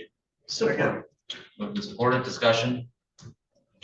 Not, all in favor of that motion, say aye. Aye. Opposed, say nay. Carried 7-0. I'm glad we have someone Congratulations, Kate. with such great qualifications for that. All right, next up, we have item number C. I guess my recommendation, from my understanding, talk with the administrator, there is no action taken from this once we come out of that. So if the board is okay, I'd like to move that to the end of our agenda. That way the public, if they wish to speak, they can do that, I guess, so. The only other thing that I might say is we're looking at 30. We could agree that we would break at a certain point so I can have the attorneys available online. I could just tell them, say, 12:15, 12:15. We would agree to break regardless of where we're at in the agenda. I would appreciate that. Just tell them when they can call in. They will be receiving a call. Okay. What would you like me to tell them? Say 12:15. Good. Yes, Okay. yeah, that'd be in a half hour. I think it should be fine. I'll do that. All right, so we'll move that. I'll move it down just to, yeah, right after public comment. All right, and then next we have Board of Commissioners Governance Workshop. I know it's Commissioner Robbins' name on there, but that was my mistake. I should have caught that. That's supposed to be my name.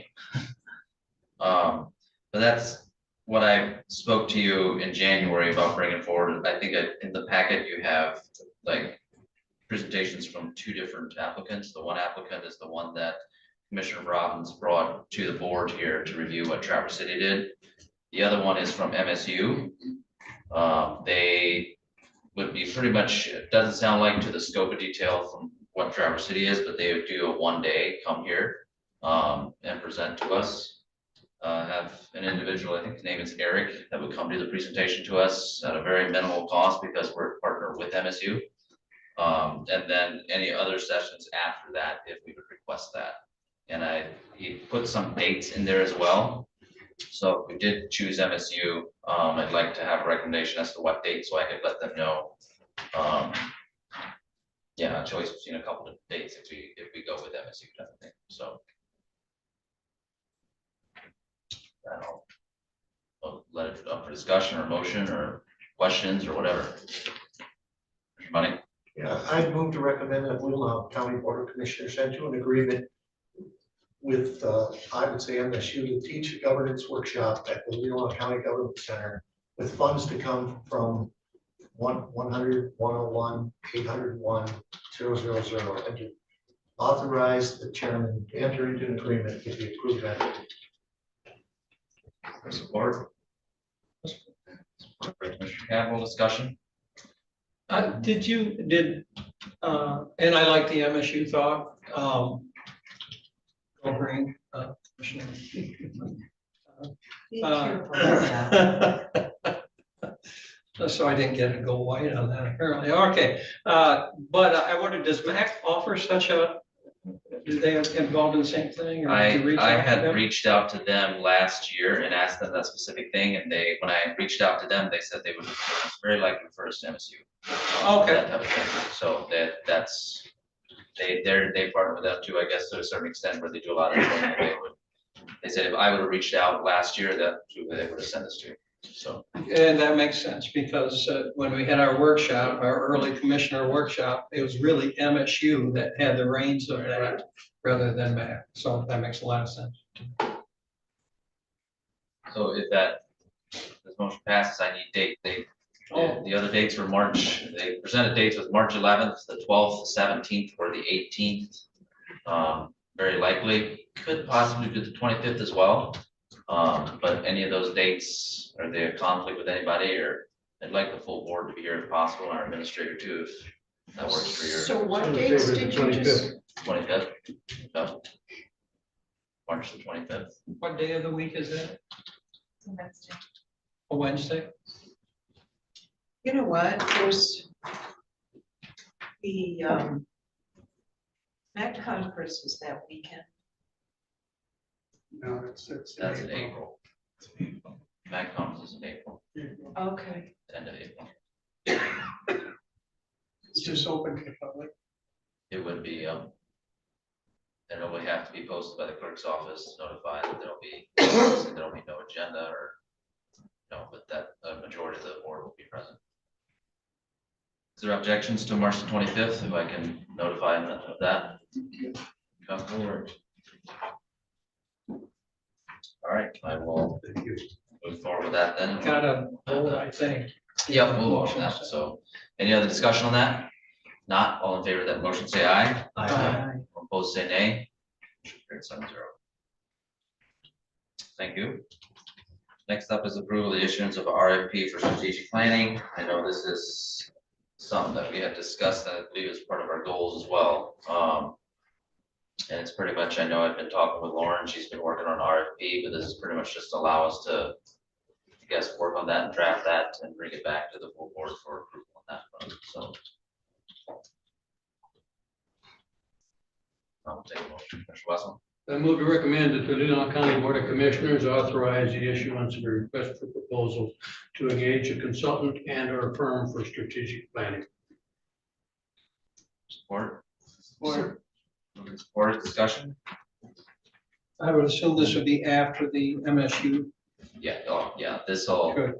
yeah, this is an RFP that's gonna take probably a couple of months, from my understanding, to get bids back, and then we have to go through that process and select bids, so, you know, this is more like towards the end of the year by this time this is done. Any other discussion? Not, all in favor of that motion, say aye. Aye. All opposed, say nay. Carried 7-0. Thank you. Next up, we have review of audit contracts, and Commissioner Campbell requested that this be on the agenda, so I'll let him spearhead this. I'm concerned in particular with section 7 in the audit contract. I've not talked to Administrator Dyer about it. although I think that the wording of the contract stands by itself.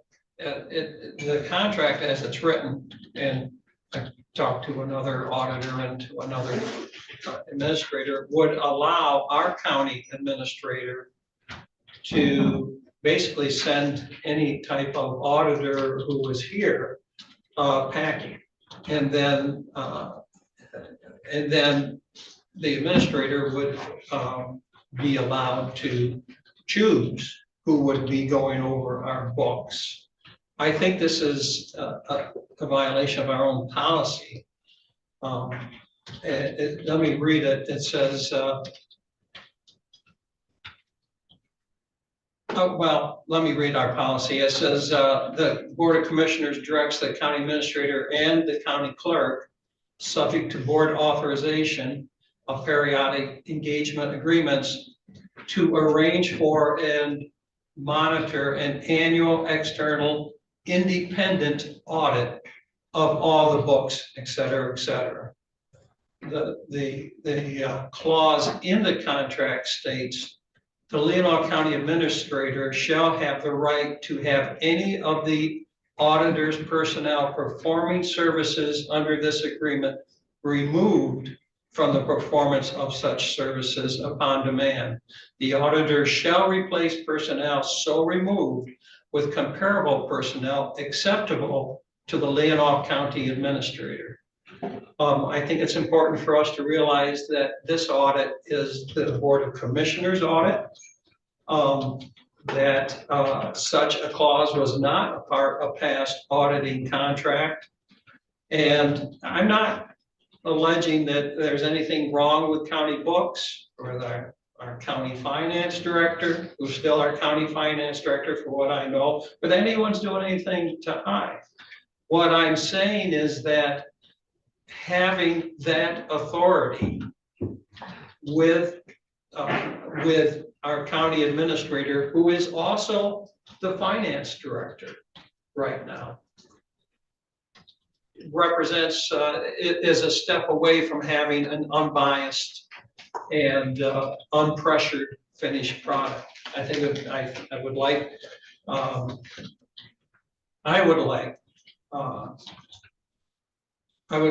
to make a motion that we ask that we work towards the elimination of that clause with our current auditors in an effort to ensure an unbiased finished product. Second. Okay, supported, discussion, Commissioner Walter? Who wrote this contract? It was, I didn't have any involvement in it. It was our legal counsel and the legal counsel for the audit firm. And I was told most of the provisions in this are required by the audit standards that they're required to adhere to. Obviously, I would not exercise that power without the consent, without notice and consent of the Board of Commissioners. It would be an extraordinary circumstance where it would be even exercised at all. But I guess is the reason is that there need to have someone that can make an on-the-spot decision regarding an issue that arises. That's the only reason I would think, because again, if you're going to have the personnel removed, and it takes a month's duration of meetings by this board to actually act. I presume that's the reason they chose the county administrator as the one to exercise that authority. But again, it would be a power that would be exercised only with consultation and notice to the board, and for a very, very good reason. So it's pretty much a boilerplate contract. I don't know, I would call it boilerplate. It was negotiated at some extent. I was kept informed of the negotiations between the attorneys, and most of the negotiations centered around issues regarding the scope of what the audit would perform and the insistence on the auditors that the scope be defined by what's called the engagement letter that is signed on an annual basis. And that fits in with the direction that I had, that the four-year contract be renewable every year. You will have an opportunity to approve an engagement letter every year with respect to the new audit. So and that would be your recourse to cancel the contract if you're not satisfied with the auditor's performance. But again, we're not talking about changing the auditor. We're talking about if there's an issue with a member of the audit staff that is selected by the auditor, that it could be removed from, that person could be removed from the audit process. The only time I've ever actually seen that kind of thing exercised is when there was conduct unrelated to the audit that was committed by a member of the audit staff, like an inappropriate advance to a county employee. And that person needed to be immediately removed from the audit. I can't even imagine a circumstance where I would exercise this authority other than in situations like that. And where the decision needs to be made very quickly and without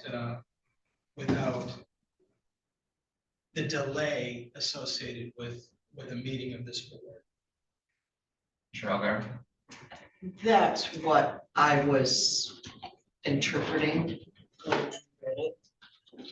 That it would be something on site that needed to be dealt with, and we need to have that vehicle.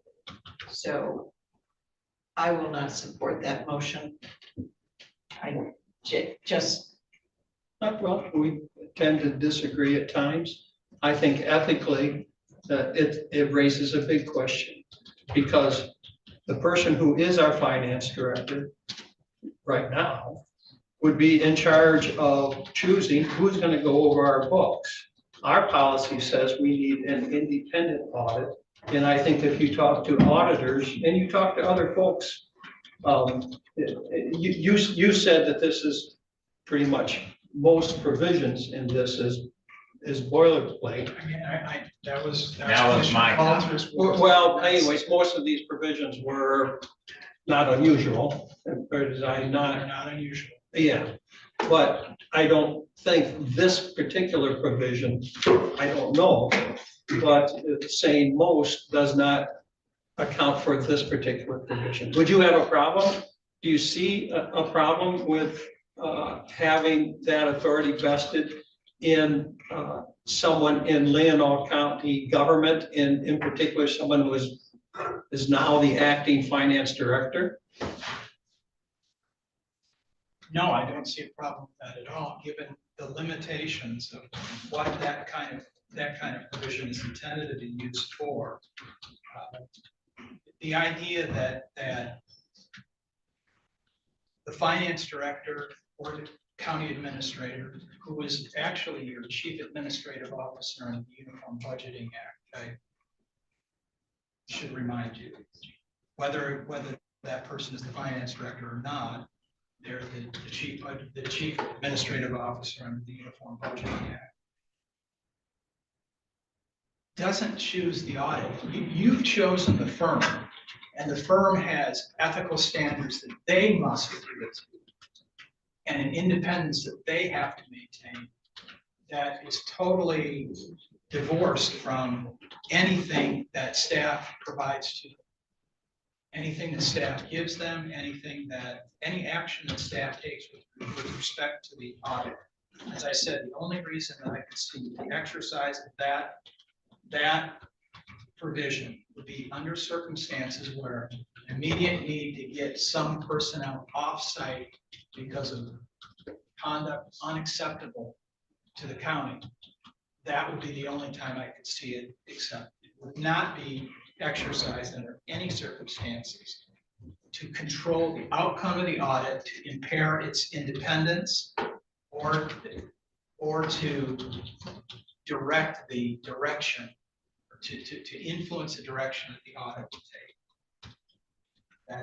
That just is. Well, my problem is that isn't what this Yeah, says. well, Commissioner Bunning got his hand up, so. Yeah, I guess, I know what you're saying here, but if a person should find something that is wrong with the finances, and not that this would ever happen, but if he did, and you didn't like what you found and you'd let him go, that could happen. Under these circumstances, and I'm not saying it would, No, but that appearance is there, and that that could. person, if that happened, that person would have an ethical responsibility to tell the audit lead and the principal in charge of the audit that that's what they found, regardless of what steps I would take. You're taking a completely obtuse view of how audits work and how staff works with auditors when that happens. There would not be a single instance where removing a member of an audit team would impact the discovery of, as you've indicated, some impropriety with the finances. If that's discovered, that's coming out regardless whether I exercise that power or not. And no ethical auditor would say otherwise. Commissioner Robbins? I kind of agree with you, Commissioner Campbell, but I also remember earlier in the meeting, you said government's like the weather. You know, it changes every 4 or 5 days. If you heard earlier, what you're talking about maybe today may matter, but maybe 24 hours or less than a week, he's not going to be a finance director. The weather's going to change. All right, Commissioner Walter. And regardless of the audit, if we have somebody here that is overseeing the audit or involved with the audit, it's gonna be a county employee. So we chose the administrator to administrate, and I have faith in his ability to do that. You know, regardless of whoever we put, I could put the treasurer in charge of the audit team, and he'd have that ability. Either way, it's gonna be a county employee. And this county employee works for us. He's our representative. I don't see an issue with this contract. Our lawyers didn't see an issue with this contract. They wrote it. I think we're wasting time even discussing it. Our treasurer was nodding his head. I think he has, I wonder if he has something to add that we should know, since he's present in this area. Can we? I would just agree with the administrator. He's got to come to the table if he's going to talk, and you have to welcome him up. Understand? You do it all the time.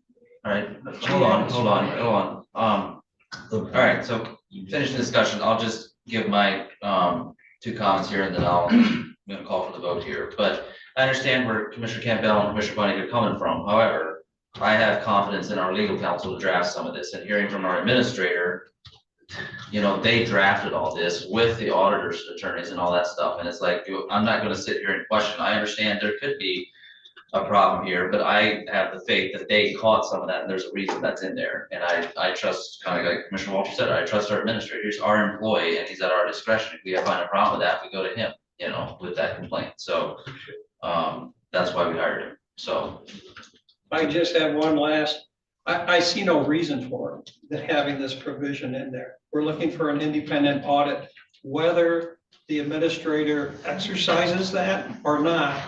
It casts a shadow over whoever's working the books, knowing that if they don't act a certain way, that authority rests with us, with the county. I would like to have a clean arm's length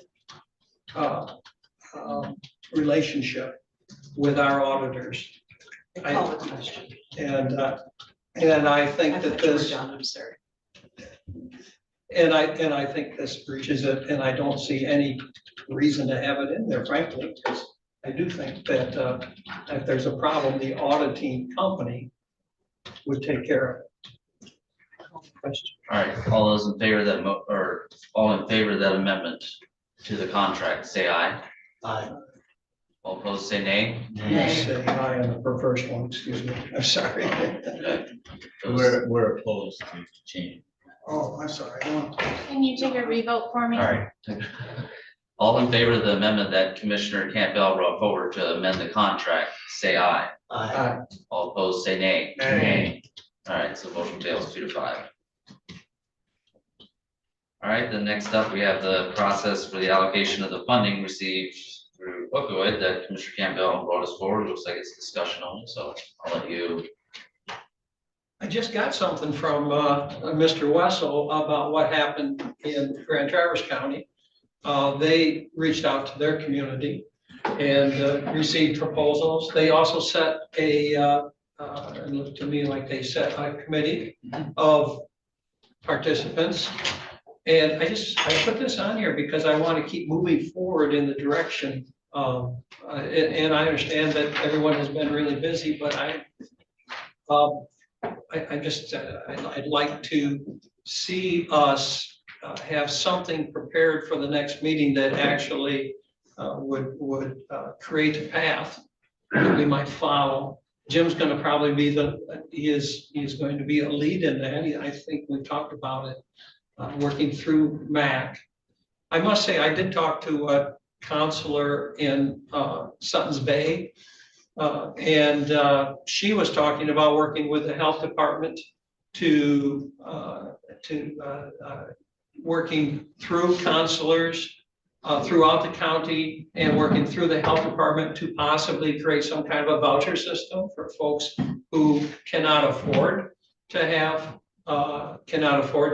counseling.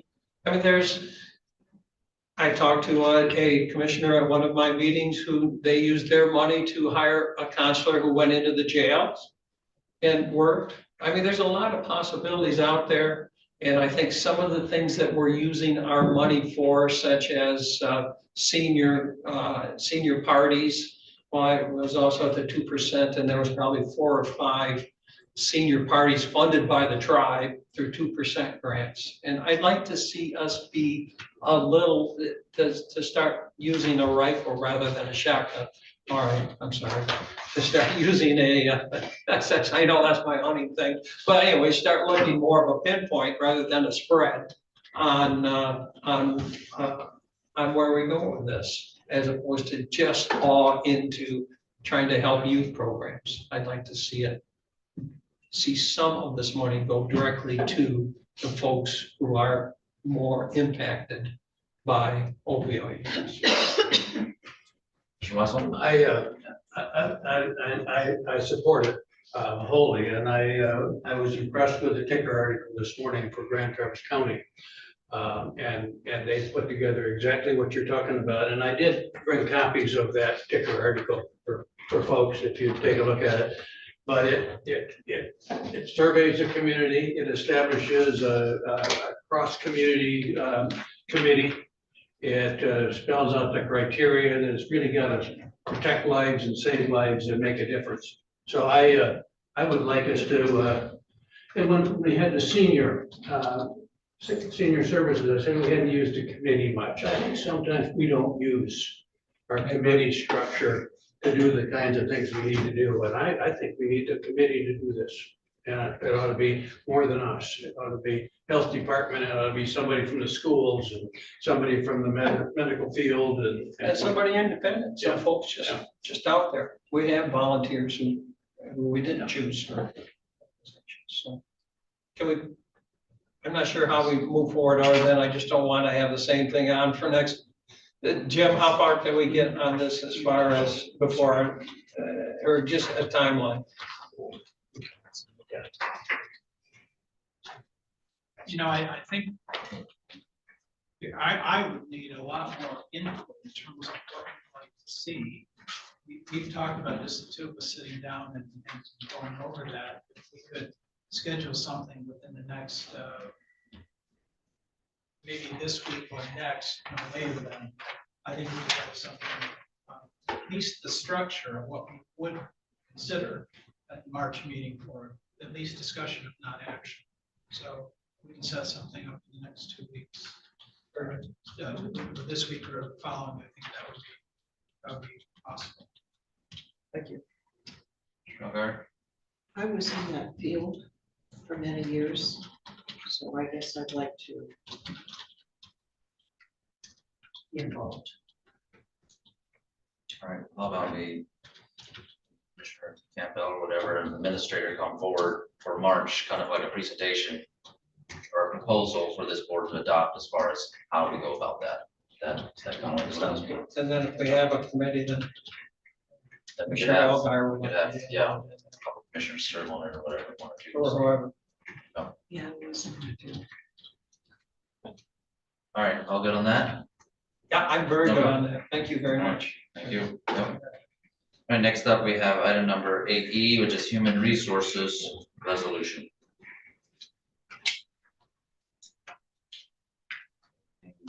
Add that, or- No, again, other than to indicate this is placed on the agenda because there are board members that asked for it to be placed on the agenda. We have essentially taken a resolution that was done, I think it was 4 years ago, and updated it currently. And from my perspective, all this does is formalizes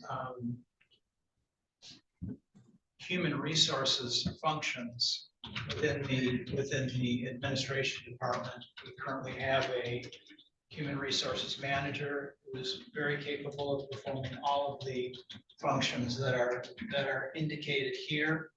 And this, in my mind, is simply your confirmation that she's empowered to do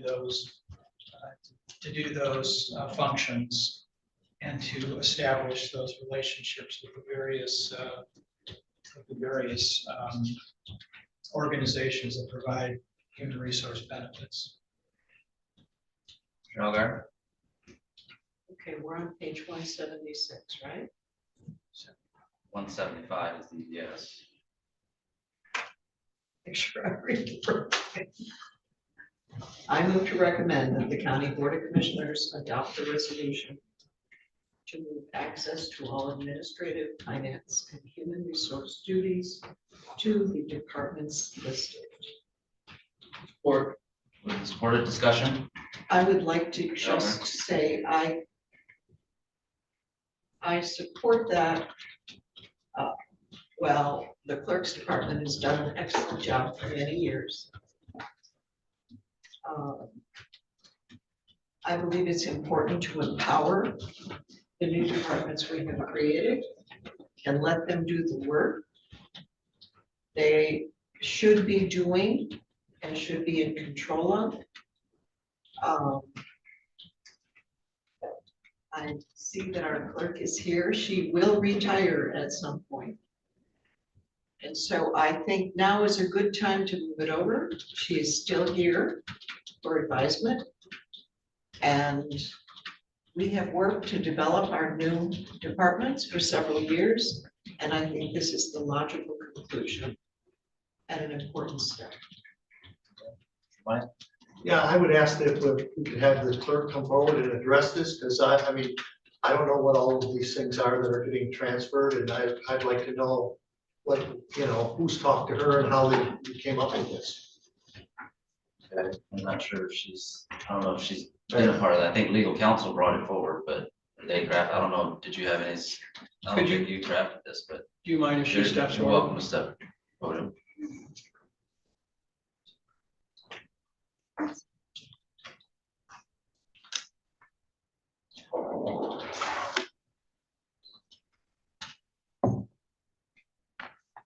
I mean, I guess, can I speak to you here? I mean, I think this whole resolution came about because of January 9th or was it 7th or 9th email that Commissioner Wessel sent to Jim White. And I just think that that's where this all came from, and that's why this is happening. And at that time, she was actually, hadn't been in her office for a week. And I'm just wondering how come this all came forward when she was away on sick leave? Okay, so what question do you have for the clerk, I guess? What question, well, could you give us, the information about this, what's on this resolution? Yes, I will. I was not part of the resolution. The resolution, as the administrator states, was drafted. The most recent version on page 179 and 180 was not drafted by legal counsel. It was updated internally. The original resolution from 2022, which are the prior 2 pages, which is not what you're focusing on, was drafted by legal counsel. My retirement, when that may be, has nothing to do with anything, considering everyone's going to retire and you usually have people in place to handle those functions. But to just look at this resolution, as I would have been requested to do, and if you could look at page 179, and thank you for Commissioner Bonnick for bringing to light how this actually came about and why it was on the agenda today. Paragraph 1 of the resolution. I'm sorry, a question for me or? We were gonna break at 12:15, so this Do you is want still a part, break? so. Do you want to break and come back? Or I is he can okay come- with waiting? Well, is he waiting? Do we have the attorney waiting? He can wait until 12:30. No, like, It's if up to he you. can I can do come back. 12:30, if you can do 12:30, let's move to 12:30, that's okay. Good? Yep. Okay. Okay, so the first paragraph on page 179, that's correct as far as what's stated there. You have to keep me on track here. The second paragraph, whereas the county board desires to transfer these functions and responsibilities from the county clerk to the county administrator, utilizing county finance and human resources as appropriate, that has been completed. In fact, what this resolution does is it not only takes what's already been removed from my office, which started on May 11th of 2021. Most of these functions were transferred in January and May of 2022. What this will in fact do is take things that are already being handled by your current finance director, Kathy Hardesfeld, and by your director HR, and remove those functions and give them solely to the administrator. If that's what your objection is, our objective is, and that's fine. So paragraph 2 has been completed. Paragraph 3 talks about signatory on certain documents. The MERS port and the MERS portal. The MERS portal was updated 4/18 of 2025 for the new at 4:45 PM to add the county administrator, James Dyer, with all appropriate information and indicate that he was the highest administrator and you're allowed one of those per employer. And that was done. And Chairman Yoder you replaced Chairman Wessel on that same date and time. I had the administrator in my office when I did that. Now therefore be it resolved, paragraph 4 is that the county human resources and accounting payroll functions are hereby transferred to the county administrator utilizing county finance and human resources. That was done. Also, it should be noted, because I think I heard the comment about switching to departments. HR is not a department. This resolution does not make them a department. It's an employee. Finance is a separate department. Okay. Does anybody have a question on that? So that should be changed, that because it's saying it makes it a separate department, is that what you're saying? I don't know. I'm just letting you know that HR is not a separate department, but that's been known for the last several years. But this resolution would make it one. I don't think so, not when I've read it. It doesn't read But it the that way. administrator may have a different opinion, which is fine. Okay, the 5th paragraph, be it further resolved to complete the transition of such functions by the end of the calendar year, the following shall be taken. Transfer the administrative rights to the Harris software to the county administrator. Let's see here, but not limited to. The administrator was added to the Harris software by our finance director, Kathy Hardesfeld, who's currently on paid leave. And it was verified that that was done because I wanted to make sure that he was on the Harris and he does have access. And that was done shortly, I believe, after he became here. Limiting access to payroll module to human resources and finance staff. The administrator and finance director Both had and have this ability, and there are set protocols as to proper checks and balances to make this occur. The clerk, which is me, back in 2022, added any staff and dealt with any staff changes for this, as there's certain protocols and dual controls that you have to use when doing that. It's generally in writing, and in fact, yesterday and Sunday, I found one where I was doing staff for the treasurer with his authorization only. The same would be the same for adjusting user rights as needed to access basics for other modules, general ledger. Again, that's something that the administrator and finance director both have and had this ability to set those protocols. And again, I reiterate what I just said. As far as the limiting the access to the accounting drive solely to finance and county or HR, we were paid a stipend until May of 25, I believe. There's been other stipends to others, but ours ended at that point. And that access to that accounting drive, that's been in their hands to either one of them to delete that at any time. They do not need a resolution to do that. And so that's already been handled. Now, The next two the bullet next two points. appear to be a typo there. Update the administrative functions, including but not limited to authorized signer of the county MERS defined benefit pension program. In the MERS documents were updated by the County Board of Commissioners in April 15th of 25, which as the Board of Commissioners, many of these things are your responsibility, and they also rest with the chairman of the board to sign certain documents. You adopted the resolution, this board did, that the chairman will sign those documents, as both of our motions indicate, or there's a policy on that too. In your absence, for approved resolutions and things like that, then it can default to the county administrator or to myself. I can get you a copy of that resolution that you did, if you would like to see that. So these two bullet points that Michelle just pointed out, update the administrative functions, including but not limited to authorized signer of the county MERS. On the first resolution from 23, this is one statement. So I think when the whoever did the revision, they accidentally bullet pointed the two, and it's actually written by legal as one. So I'm not sure who would correct that, but there's the difference between the two documents. And that falls in line with the authority of the board chairman, because when we want to talk about the retirement of the county clerk, there's two positions that you're always going to have here, and that is a board chairman, because the Board of Commissioners will always be here. Your county clerk will always be here. Your administrator may or may not. Transfer role, including but not limited to authorized signer for all 457 and 401s plans to the county administrator. Again, authorized signers are per board motion and have certain restrictions in some cases. The MERS 457 and HCSP, which is the healthcare savings plan, those forms are currently signed by the HR manager. So this resolution would take away that ability for her to sign on those forms and give them to the county administrator, who is also, I understand, currently perhaps our finance director, I don't know. MERS documents after board resolution are handled via the resolution adopted on 4/15.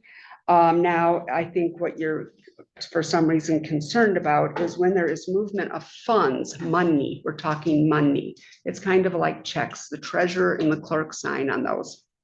Transferring of funds between 457 accounts does require the signature of the county clerk. Nationwide 457, and I am going to go through one of these, trying to be sensitive to your time limits here. Nationwide 457, there are no signatures required except for the transferring of funds, which is signed by the elected office holder, the county clerk. Any other paperwork on nationwide 457s are handled by your HR director or your finance director. Orion, FTJ, there are no signatures required except for the transferring of funds, which is signed by the elected office holder, the county clerk. VALIC 457, there are no active participants in this group. It's something that's more utilized in school systems. And we did at one point have 3 or 4 people that are now no longer with the county, plus they also removed all their money. It's not even really something that's offered to employees anymore. ICMA 457, that account was established in the 1980s and is currently not utilized by any current employees. There may be a handful of retirees that draw on that account, if any. Former Administrator Janik did want me to continue to hold this account for signature until it could be investigated if an HR person would be able to do that or even be hired. Again, the nationwide 401A, the county clerk on behalf of Leelanau County is the plan sponsor. Most of these things are held in the name of Leelanau County. They are not held necessarily in the name of Michelle Crocker. Transfer administrative roles and functions. Oh, and I must tell you, if any of those are contracts, they must be held by me for safekeeping. That is just, I am the keeper of those records and contracts. Transfer administrative roles and functions for the county health plan providers to the county administrator. Not totally sure what this is about, but these are and have been with the finance director since January of 22 and were transferred by the county clerk. And further access for health insurance was transferred to the HR position in May of 22.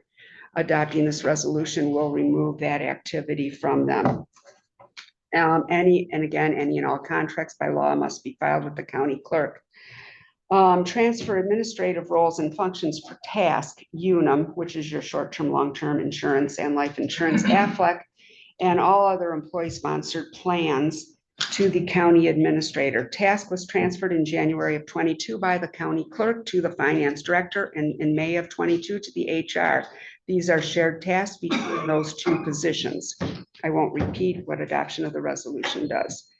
UNUM transferred by the county clerk in January of 22 to HR in May of 22. AFLEC transferred by the county clerk in January of 22 to HR in May of 22.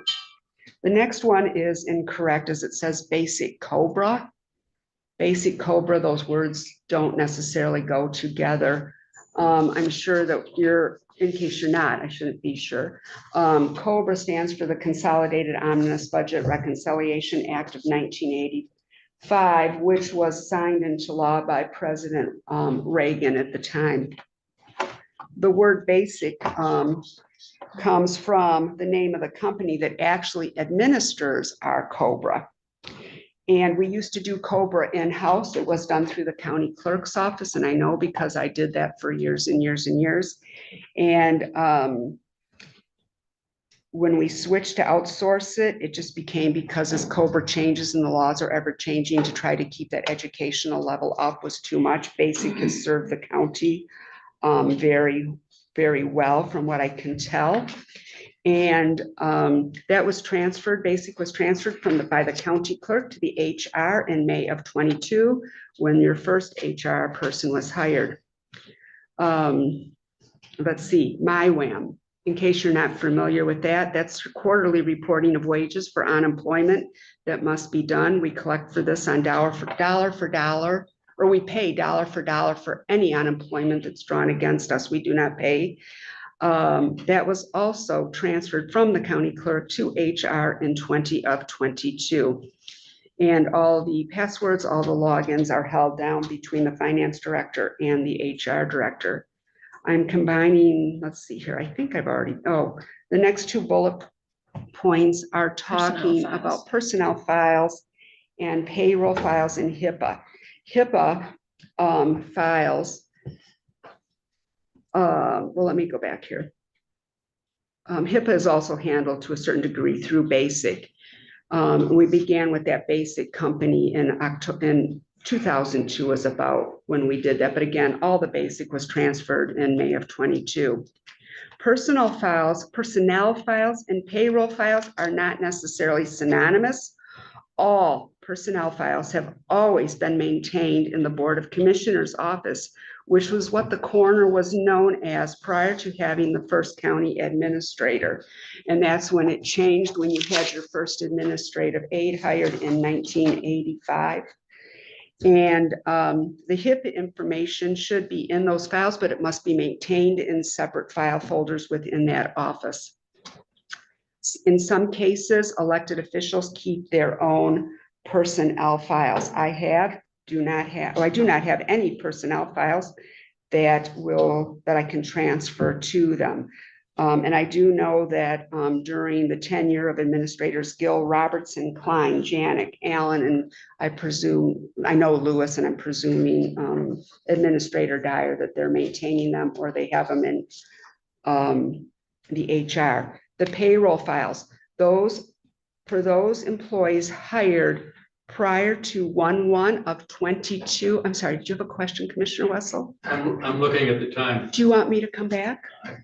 Just finish up quickly. so we Okay. can- Well, it's a pretty important topic to rush Understand, through this. understand, Yep. Payroll files, which are in my office, anyone that was hired prior to 1/1 of 22, those files will remain in my office. They will not be leaving my office.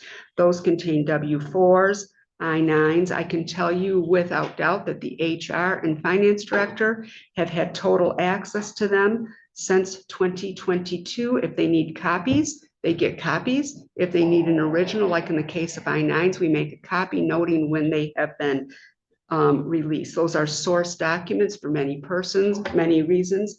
It also is included in your Raymond report that those files will maintain. I have verified this with the auditors, that these will remain with me. They're not going anywhere. But again, we've had a very good working relationship with the HR people, and they have total access to these.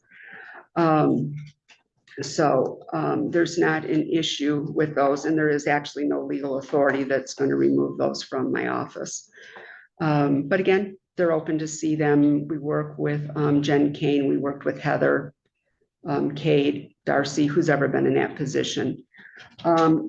So those are handled. The transferring of the E-grams, reporting to the Finance Director. I personally had trained the people on the E-grams that wish to learn, and I was remitting E-grams. I was the first one to set them up because it was quite involved to do E-grams. It started with Title 4D. It went to MIDC, the Victim's Advocate. I can tell you if my name is on something, it's because I serve as clerk to the Board of Commissioners, just like Steve Yoder's name is on them. Previously, Commissioner Wessel, previously Commissioner Bonnet, your names would have been on them.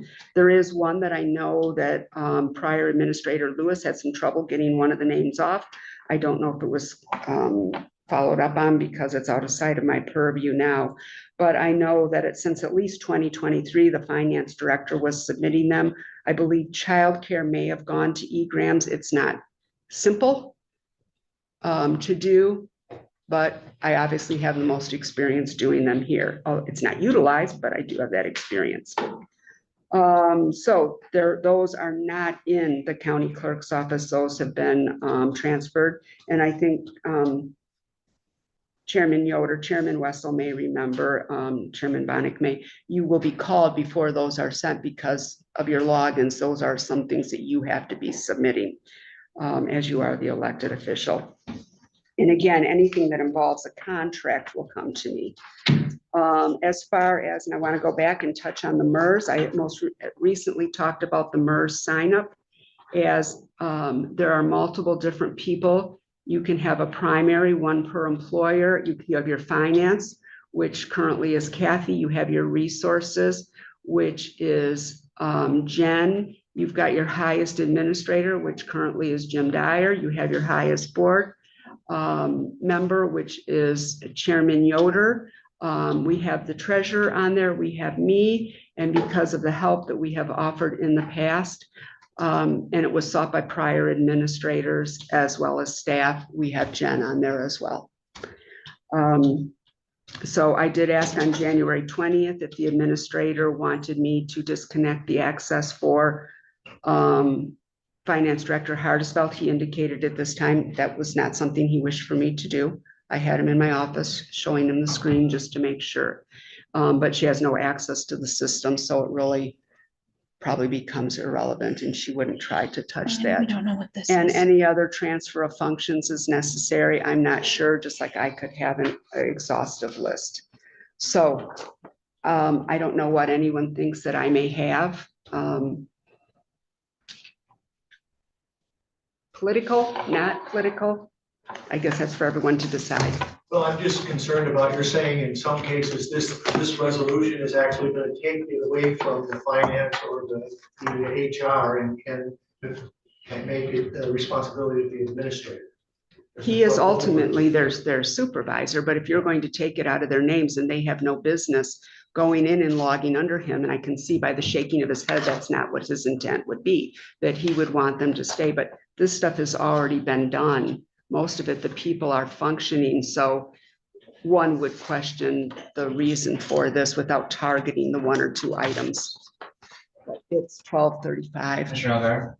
I was just gonna say that I heard that phrase repeatedly, but the resolution clarifies that it's not the administrator, it's department, which includes HR and finance. So it doesn't take anything away.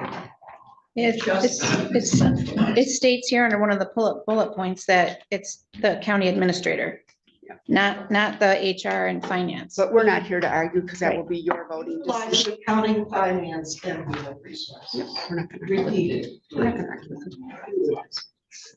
Are we allowed to break and then come back and? Are we allowed to do Yep. that? Or- Yep. You need to vote to go into closed session. Right. I move that we Have a motion. Are we, well, that was my question. Are we allowed to pause that or should we? I think we have to vote on it before we can do any other motion. Or you Oh, can that's correct. withdraw it and then bring it back. Yeah. Could do that. And I'd like to continue the discussion before we vote. You could withdraw the motion and the second and then bring the motion back as soon as you come back out if you want, but Draw the motion, then just make the motion and come back out again. Sure. Any discussion? Or you could table the motion. Yep. The motion remains on the table, but we don't take action till we return. All right. Okay. Can you have another motion after that's tabled? Yes. Yeah. Are we allowed to? Would be great. If we table the motion, can we make another motion after it's tabled? Are we allowed to do that? do you want me to look on my cheat sheet? Are you doing parliamentarian? I would think you could. Okay, all right, You would table it till after the All right. closed session. all right. So that's, and we don't, I can just table it, right? Yeah. All right, so that's tabled. We'll move a motion. We'll have a They're gonna motion. set the for- phone up. We'll have a motion to go into Sign closed the phone session. up. It won't. No motion. I know, but they're gonna Oh, set we it up. need in that the- motion. Is some. is it You need written to down? table first, or No. you don't need to vote on it? Do we have a motion to go into closed session? No, So you have to read it very Yeah, you gotta specific, read, Yeah, whoever gave you the motion. somebody. You guys got that And out you somewhere? cannot use section 8. Reason you're going into closed session, it should be as exactly as read on the original agenda. Somebody have a motion? When No, you have to actually She state read out, it. So. Yeah. Yes, it has. So I'm not really sure where we are and what I Now need to what's up? say.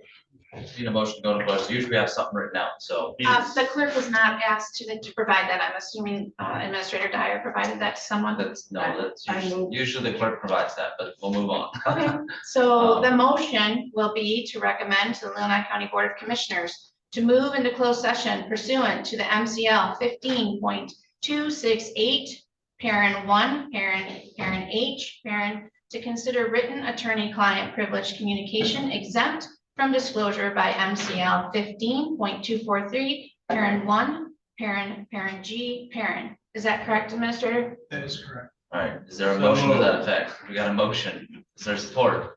Support. All right, moved and supported. Thank you. Roll call Yeah, vote and a 2/3 majority. all right, so roll call.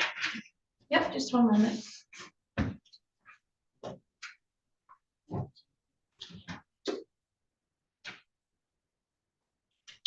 Commissioner Walter, Yes.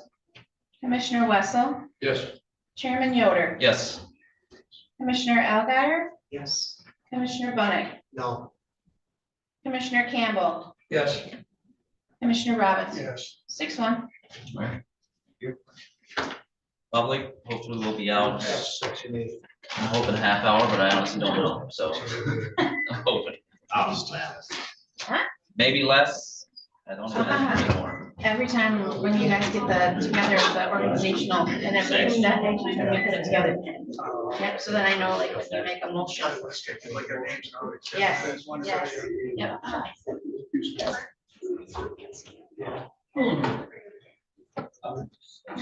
you. So that's the one. Oh. That's all right, we can still do that. Sort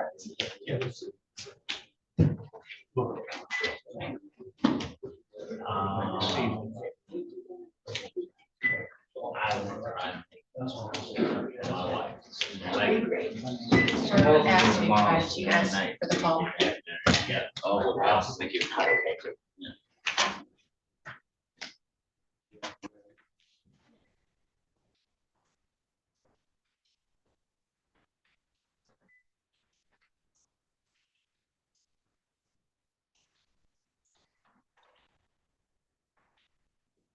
Mr. Anderson.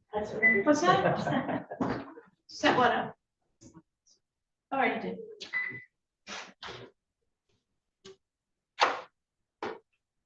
So.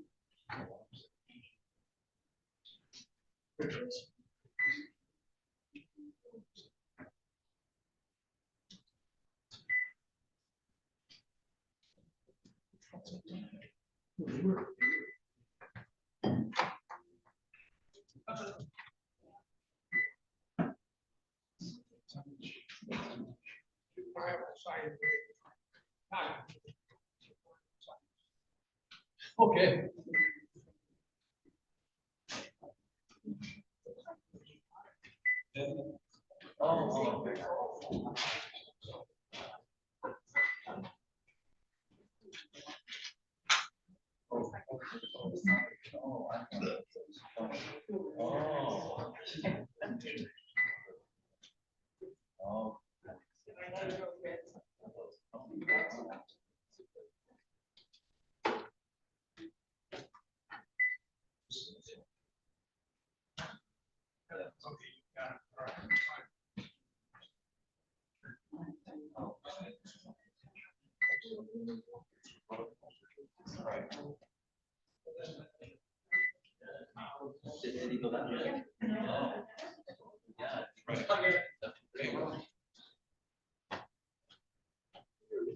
Or get some coffee if I can stay awake here. I'm doing Hold this. up. Too much. Got rid of about 3/4.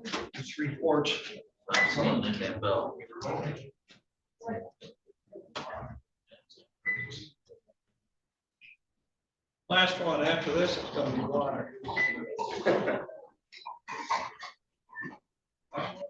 Good thing I got here.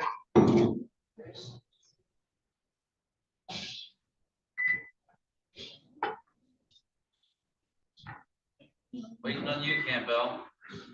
Just a second, I need caffeine.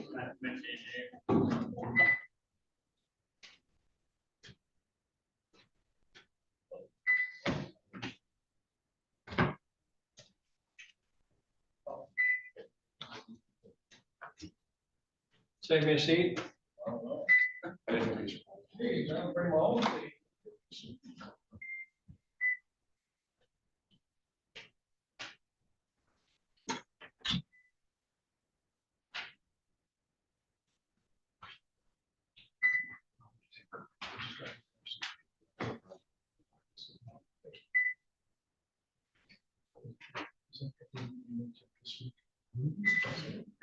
Thursday, 6 o'clock.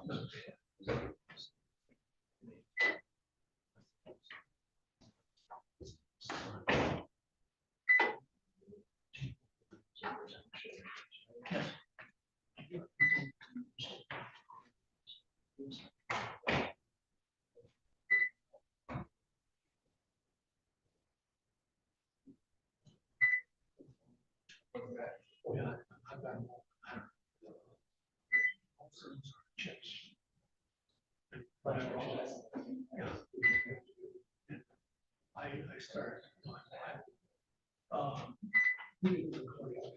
Since 1996.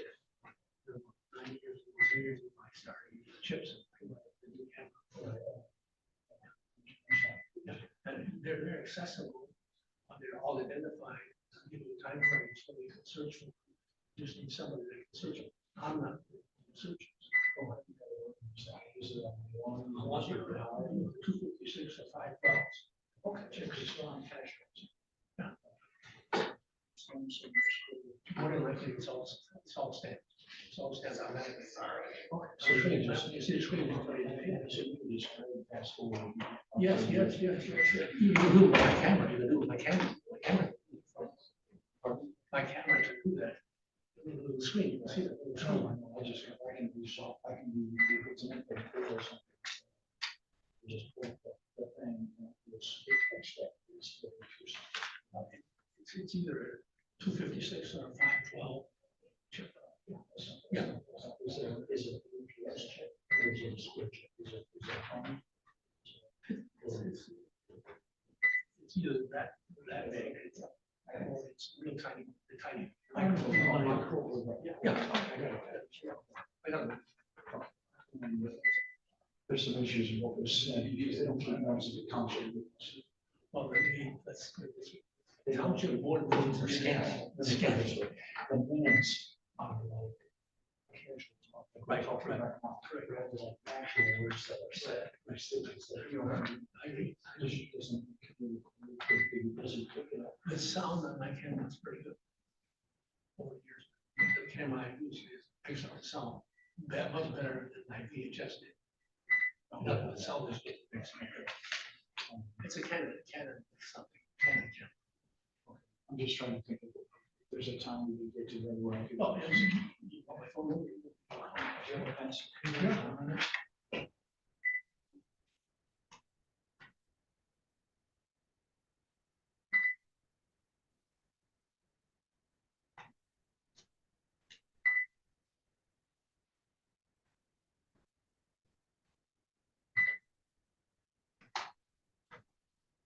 Oh, you're on camera. Yeah, not that I want to be. Oh. Maybe. Maybe the show. What's that, killing it, muting it? Yeah, just this.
Coffee. Is that what that problem was? I fall asleep, I had to drink some decaf.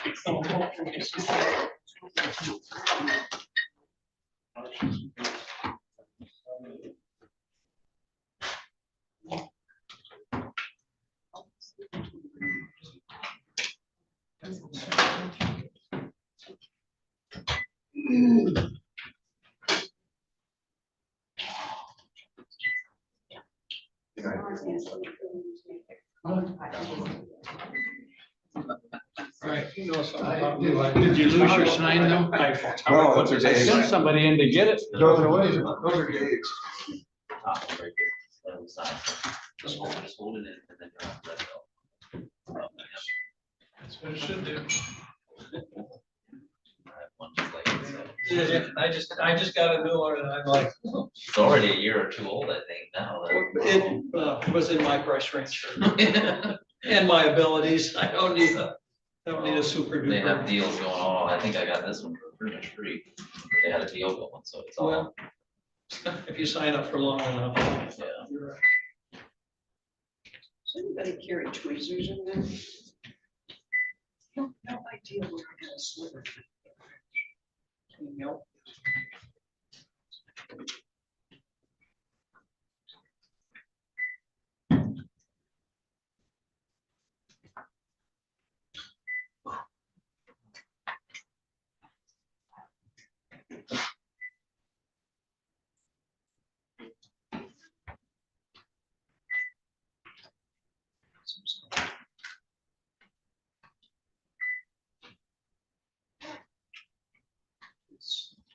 She the one that this was.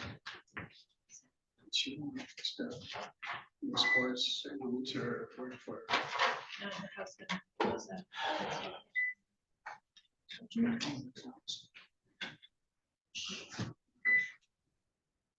It's one I knew.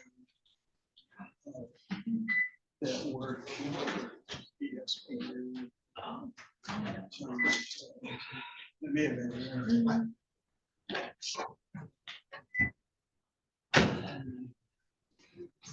I don't know, Mr. I think Alan has more questions for you. What's that? Did you want Michelle to be there for questions when you were doing the table of motion? Well, I didn't know if you had completed what you want to say. I can't remember where we had kind of hurried out of here because of the attorney. We have a motion in my session. Oh, yeah, we got We gotta do that before we. I'll go get my paperwork. I don't think I have any more to say. I've been quiet. Just come back. Thanks. We got to make a motion. I would, Need a motion to come out. Well, make sure the clerk's ready to go first. I'm ready. I would make a motion that we return out of closed session and what was I supposed to say? Following the, Resume. no, we're just resume the coming meeting. out, yeah. We're gonna return. Is there support for that? Fine. Oh, support it, sorry. It's okay. Discussion, not all in favor, say aye. Aye. All opposed, say nay. Motion carried 7-0. Yeah. Oh, who was talking last? Probably Alan.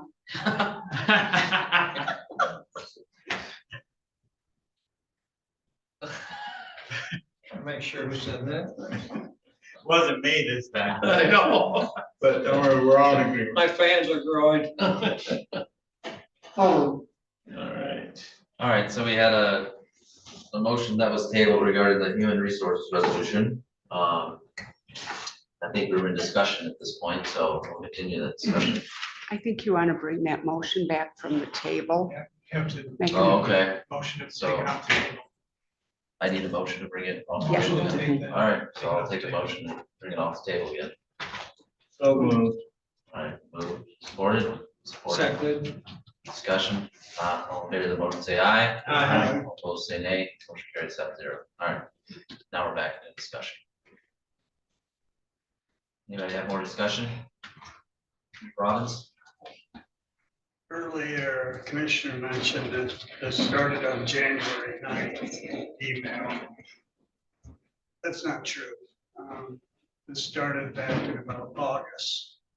I asked the administrator, I learned about this resolution that I was supposed to do on my last meeting back in December of 22. To bring it up, and it was put off every month, so this did not start on January 9th. This has been in the making a lot of months here. I just wanted to clarify that that email had nothing to do with today's meeting. Discussion? Oh, can I just get quick, so you mean, I'm sorry, I'm just asking, the email from regarding Commissioner Wessel's email? What Mr. Bunny brought up about Commissioner Wessel Okay, I just need, accidentally sending an email to okay, gotcha. Mr. White. Okay. Thank you. Any other discussion? As far as bringing it back, is that what we're building? No, it's already back. We're back in the discussion. Okay, and the motion, clarify again, the motion was. Clerk, can read it up. Yeah, motion by Eldar to recommend to the Leelanau County Board of Commissioners to adopt the resolution to move access to all administrative, finance, and human resource duties to the departments listed. Seconded by Wessel. So Typically, it would just state to approve a resolution, but I didn't draft the motion. the clerk has said that all that has been done. So the resolution is kind of mute, but you don't have it written down, and it should be. So it's, I would support moving this forward, voting on the motion.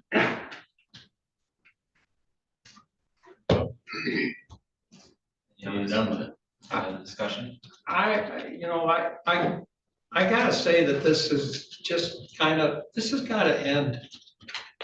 We've got a clerk who's been here for 30 years. I've been around for a lot of them.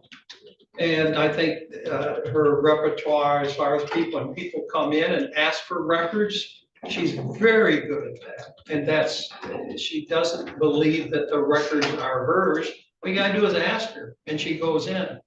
And like trying to circulate the popularity contest survey the last time, this isn't a population or a popularity survey. We need to start rising above the pettiness that has dominated these types of discussions. And the way to do that is to let it just get bigger than them, go over them.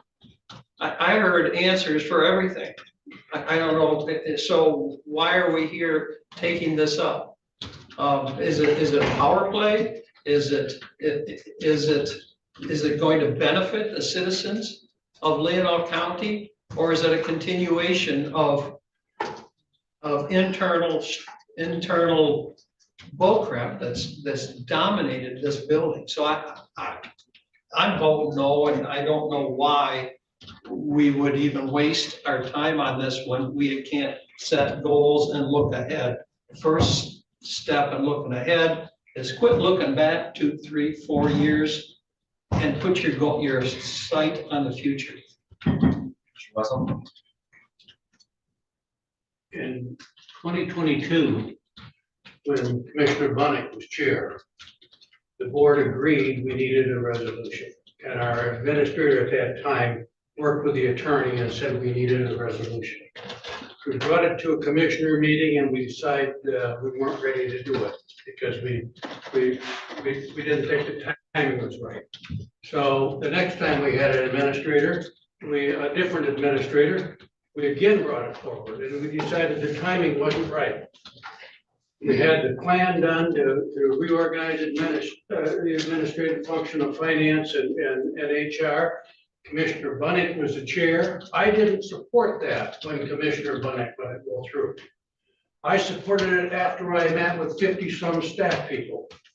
And I've been 3 years, 4 years moving forward to try to get that done. This is the last step in getting that done. And I don't know why we wouldn't do it. The attorney says we need it. 3 different administrators have said we need it. The treasurer says we need it. We need it. Let's do it and be done with it. Any other discussion? Money? Yeah, you had 3 years to get it done. You know, while you were in charge, yet you couldn't do it. You know, so I don't understand that, how it's such an emergency now, when we have someone else in charge. And she just explained to us, all this has been accomplished. She's been very willing and worked with everyone to get it accomplished. And so you're just bringing up old problems. And this is what irritates me, is that we're just going backwards, as Commissioner Campbell pointed out. And I think we need to be moving forward, not backwards. Mr. Robbins? I think we do need to move forward, and it's time to put everything's behind us. There's been mud thrown on both sides. I emphasize both sides. I have talked to 2 of our HR people, actually 3. We're on our 3rd one, and all 3 of them have told me they're at a standstill. They're trying to move that department forward, but their hands are tied. They feel like they're walking on eggshells. I'm sorry to say that, Michelle, but that's what they tell me. They walk on eggshells around here. They want to move forward with this. So that's why we're here today, to move forward and get this thing going. All right, so I'll offer a few comments. I guess when this came forward or first mentioned, I don't even remember at this point, but I know as part of our goal discussion and the goals, there's quite a few commissioners that actually here that brought it up. And at that point, there was a couple here that didn't know what it was and asked that it be forwarded on. And that's when I requested, instead of bringing the old resolution, have legal look at it again. So from my understanding, this resolution was actually created by legal, and am I correct on that, or? Yes, that's my understanding as So well. that's why I'm a little confused, and I understand some of this stuff in here. I think the clerk has voluntarily, from my understanding, turned over because of some of back in 2022, but from my understanding, has never formally been done by this board.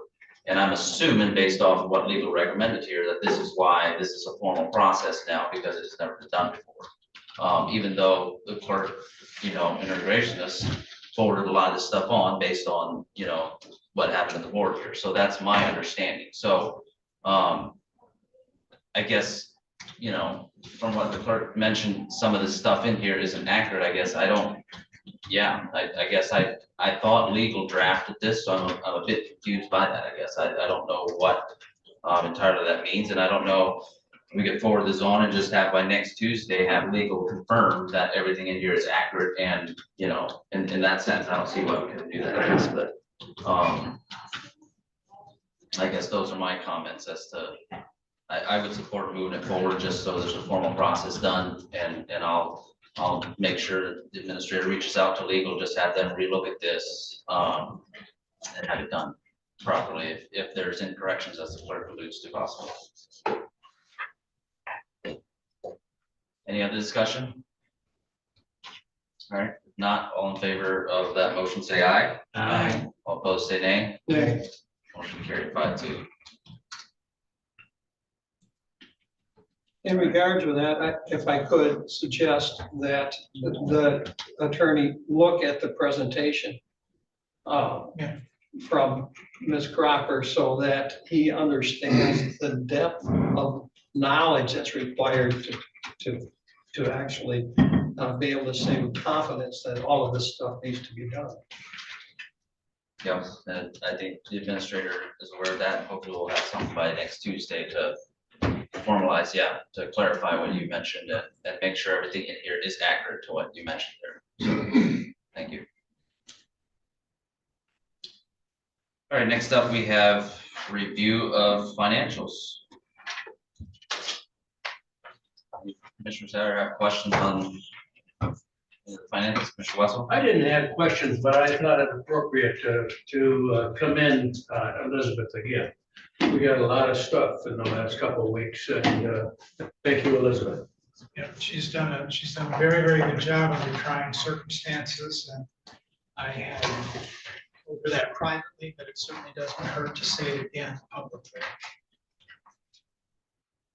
Any other questions on the finances? Not, we'll move on to public comments, and you have 5 minutes to address the board. We have special reports.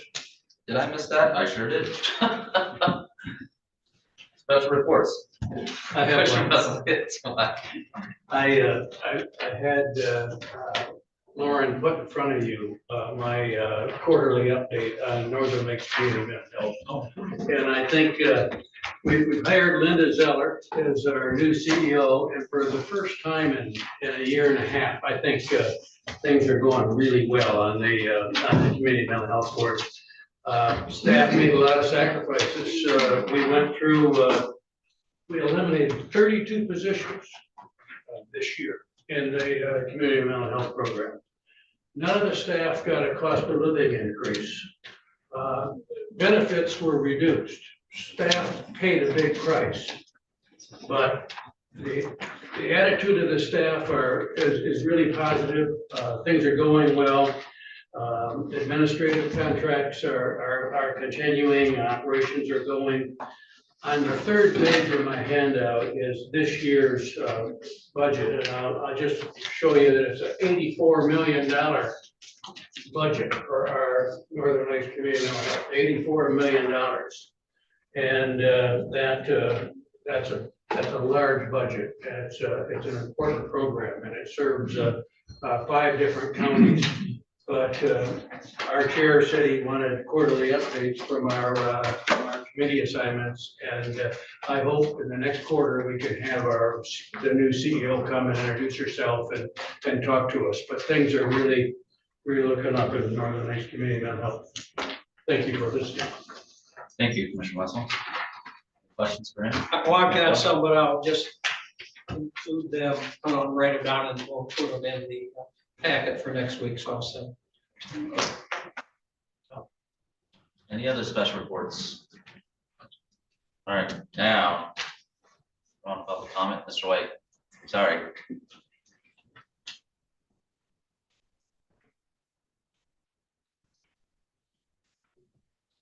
Afternoon, Chairman, Commissioners. Thank you for my opportunity to speak. My name is Jim White, resident of Suttons Bay, Michigan, and Chairman of the Leelanau County Republican Party. At the outset, I want to be very clear about what this is and what it is not. This commentary is not about opposing housing. It is not about questioning anyone's intentions, and it is not an allegation of unlawful conduct. This is about process, structure, and complete and accurate communication about the impact on taxpayers when public land is sold. When public land is sold, taxpayers deserve to understand not just the sale price, but the long-term consequences of how that sale is structured. Those are legitimate questions in any community, regardless of the situation being addressed. The case I am commenting on is the Suttons Bay School District sale of 9.5 acres of school land for $800,000 to a nonprofit housing developer. Supporters of that sale emphasize their good intentions. I am raising concerns about process and cost. They are not opposing views, they are different questions. Here are the key facts that matter for governance and that were largely missing from recent local media coverage. The property appears to have been lightly marketed and received one bid, the low end of the range of the appraised value communicated to the Suttons Bay School District. The sale structure involved putting the county land bank on the title to the property, which allows the property to remain off the tax roll for years. After development, the project may qualify for additional tax reduction programs, including pilot, TIF, or brownfield abatements, meaning the property will pay lower taxes than a standard private development. Over time, that can be very expensive for the county and its taxpayers. These steps are legal, but they are also of material concern to taxpayers because different ownership and financing structures produce very different tax outcomes. When land stays off the tax rolls or pays reduced taxes, schools receive less revenue, and local services rely more heavily on other taxpayers to make up that difference.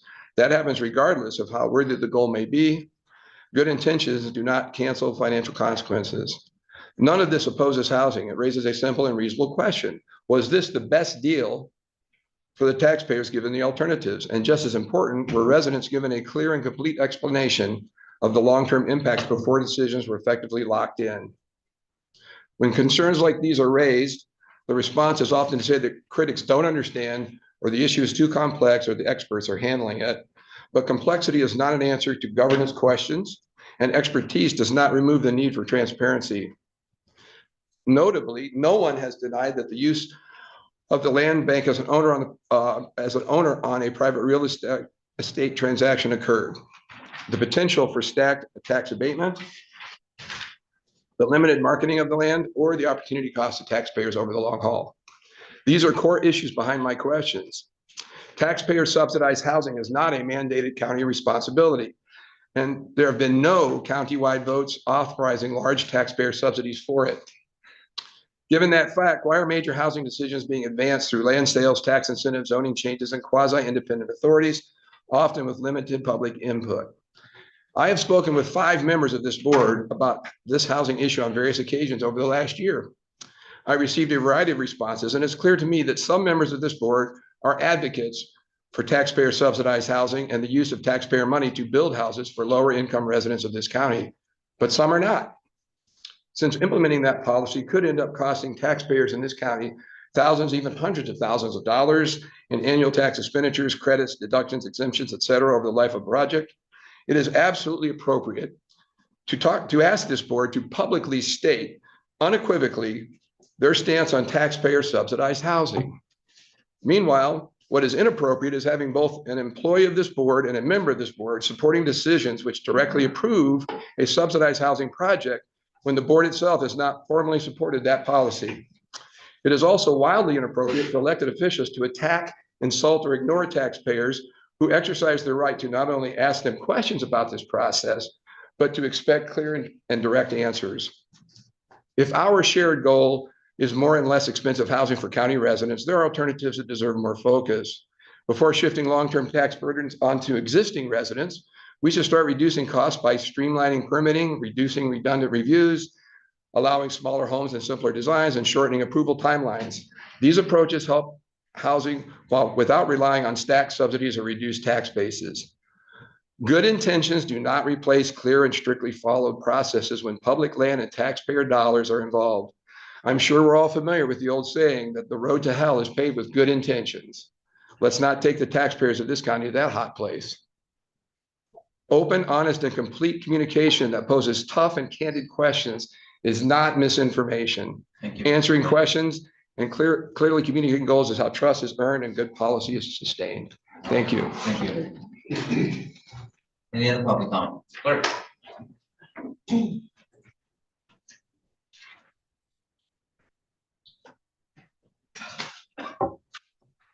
Michelle Cracker, Suttons Bay Township, also Leelanau County Clerk. I'd like to thank Commissioner Bonnick and I'd like to thank Commissioner Campbell for trying to bring out truths that are going on. Commissioner Robbins, based on your comments, it's the second time, at least, if not the third, I've talked to the HR manager today. The first time was in the hallway. She wanted to make sure she was not responsible for that resolution. I said, no worries, I know where it's coming from. I just went and asked her if she had a conversation with you where she told you I was very difficult to work with. She says that did not occur. She had a meeting with you and she said she was missing some personnel files and you felt that they should all be down there. Those would be held with your administrator, not with me. She says we have very good working relationship and I've been more than cooperative, and she's not just saying that because I'm there and you're not. So please don't spread misstatements about me. Thank you. Any other public comment? Mr. Mikowski?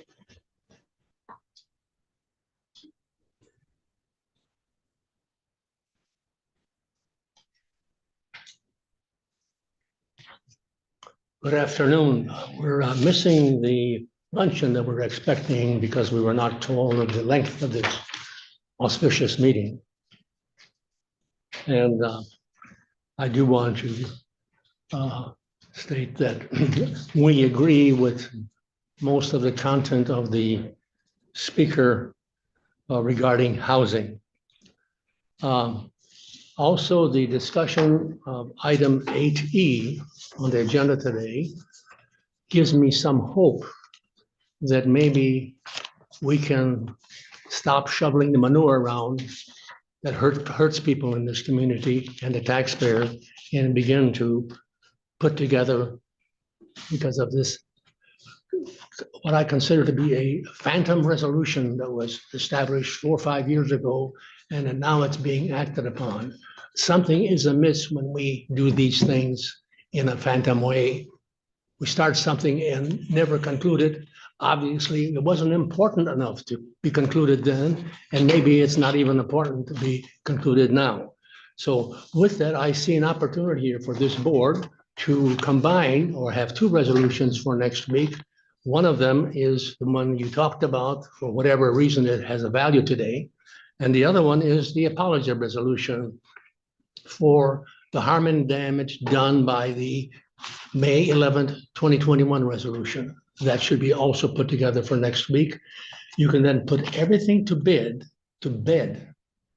and start over again. Until you do this, we're going to continue on with all this foolishness. Because as you know, over the years, two commissioners publicly apologized for their efforts in that decision-making process, two prior commissioners. You're aware of that. I hope you remember that. And I think that has to be done by the whole commission to get this all done. On another matter, the audit contract phrase that was discussed today. It is very perplexing for an ordinary person to try to understand something here. We have at our disposition the auditor firm and legal counsel to contact today and tell them to give us a written explanation of that clause. And yet we have not done that. We're going to amble along with what we did with that clause, with the motion we made. I urge you to even go back today and review that motion, or at next month's review the motion and establish a new motion to contact legal counsel and the auditor that we are currently going to hire, if we haven't hired him yet, and have them give us an explanation of that clause and what it means and how critical it may be. So I challenge you to do that, but I'm not having great expectations based on history.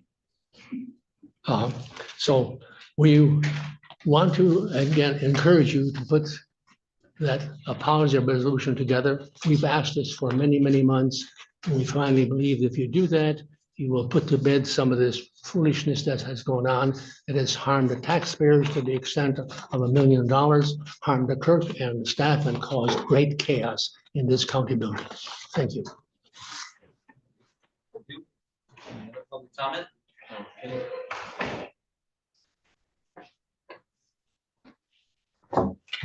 Hi, everyone. Thank you. Oh, Kate Gallup, Cleveland Township. Thank you for all you do. When I hear people talk about the misuse of resources and all of that, it makes me mad because I think you all do a really great job of doing your jobs and having the right oversight and being transparent, from what I've seen for the most part. And we had a housing program here. I went to it not long ago. It was here in the lower level of this government building on the different forms of tax breaks and ways that the county can do affordable housing, what ways are available. And I thought it was very transparent on what the various nonprofits were doing, and those programs. And I commend Peninsula Housing and Larry Mobby and everyone involved in finding solutions to affordable housing and doing it in ways that are legal, and I think in the ways that have been fairly transparent. And also, I bought land in Centerville Township. I have yet to build a house on it. So I'm one of those people that's not paying homestead taxes, right? It's not developed yet. And being someone who's paying those and who also pays income taxes, and since part of my income is my self-employed income, so it's business as well, and sales tax like everyone else, taxes are the biggest way that everyone contributes to their community. Taxes aren't just to pull money out of your pocket. Taxes say what we value and how we value each other and what we want to say about our community. And I appreciate that you all take that very seriously. I think you do. I think you truly care and you truly put it to best use, but it needs to pay our teachers well. We have an education crisis, especially educators in this area. We need good roads to drive on to get to work. All of these things, like taxes aren't just, oh my God, like they're just taking our money. It's going to all these amazing things you're discussing. And I think we as a community just need to remember that taxes are the biggest way almost everyone contributes to each other. I volunteer, I do lots of stuff for my community, my neighbors. It will probably put a dent that compared to what my taxes pay for everyone, for myself and my neighbors. So thank you. Any other public comment?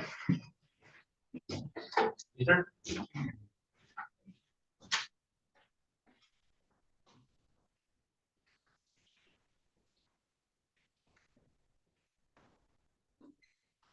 Bill Wiesner, Elmwood Township.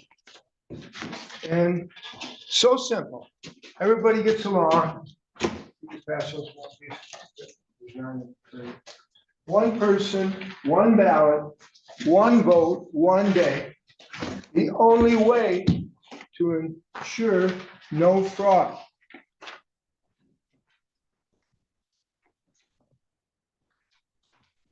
And the handout is one that started, I think, a Saturday ago when I was at the Opera House, when this speaker was there, Suzanne Mettler. And I read up on her beforehand, and I was there for 3 hours just before they started and till everyone was gone afterwards. And she spoke on rural versus urban, us versus them, which was going on in, I think, Sutton's Bay. I wish I would have been able to go there. On the us versus them type meeting. That happens at TCAPS right now too, a high conflict book that they're going to. I spoke on that last night at TCAPS. It's not what you think it. I mean, there's a lot to it and there's a lot that they're promoting there, but for right now, let's just look at this. Us versus them, she's talking about. Also, Dr. David, I forget his last name, 2013, 2015, he was talking about us versus them at NMC. But this handout, groups are, she says, quoting her on the first page, groups are to compete to win, and when they win, you have to, if you're the other party, you got to stand down, you've got to recognize the right to govern and say to your own partisans, we're just going to work harder next time to try to beat them at the next election. So we don't care if there's election fraud. You just work harder next time. On page 2 there, right towards the top. So when you have an election, for example, ahead of time, you understand the rules. You have to stand down and wait your turn again. And the last part of that paragraph. And so that's the key. Are you willing to lose when the votes are fairly counted? And you know, everyone agrees that's the case. Oh, wait, now she's thinking. Oh, I can't say that. So she follows it up with, everyone who's in a position of authority agrees that's the case. And you know, that's what's the real key issue, that the people in authority, they can be the ones to say there's no fraud and we have to listen to it. Well, I disagreed. I played these excerpts full blast in front of the Opera House for 3 hours and spoke out. And and this is Mark Cook down at the bottom. And he said, Democrats up until 2018, they complained about the elections. They didn't trust them one bit. But then they saw they needed the fraud to win the 2020 election. It's not Democrat or Republican. It's a coordinated effort to take down our country, basically. And you can read the rest of that. I'm just going to start to play a little bit of this, like I did at the Opera House for 3 hours. If I can get into it.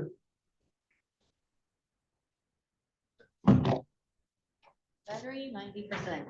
Connected to. Starts with Hillary. 2025. Secretary of State needs to be, assisted in making sure that they are not being hacked and attacked. I continue to think that our voting machines are too vulnerable. Researchers have repeatedly demonstrated that ballot recording machines and other voting systems are susceptible to tampering. Even hackers with limited prior knowledge, tools, and resources are able to breach voting machines in a matter of minutes. In 2018, electronic voting machines in Georgia and Texas deleted votes for certain candidates or switched votes from one candidate to another. The biggest seller of voting machines. This is can anyone who says they disagree, they don't believe there's election fraud? I've heard it over and over from one person we talked for 10 minutes. But he knows there's no election fraud, but he won't look at this. He won't show show why this is wrong, why these Democrats spoke out in 2018 very forcefully, but now there's no voting fraud. There's a simple solution: one person, one ballot, one vote, one day. We can't have these machines. It's fraudulent. Anybody who says, and they say, I disagree, we need something stronger than that. We need to show why you disagree with these Democrats. This is a good starting point right here. Is doing something that violates Cybersecurity 101, directing that you install remote access software, which would make a machine like that. This goes on for 10 minutes. Please go to that link, follow it. I'm gonna hopefully get this online, and machines, get rid of the machines. Thank you. Thank you. Any other public comment? Oh.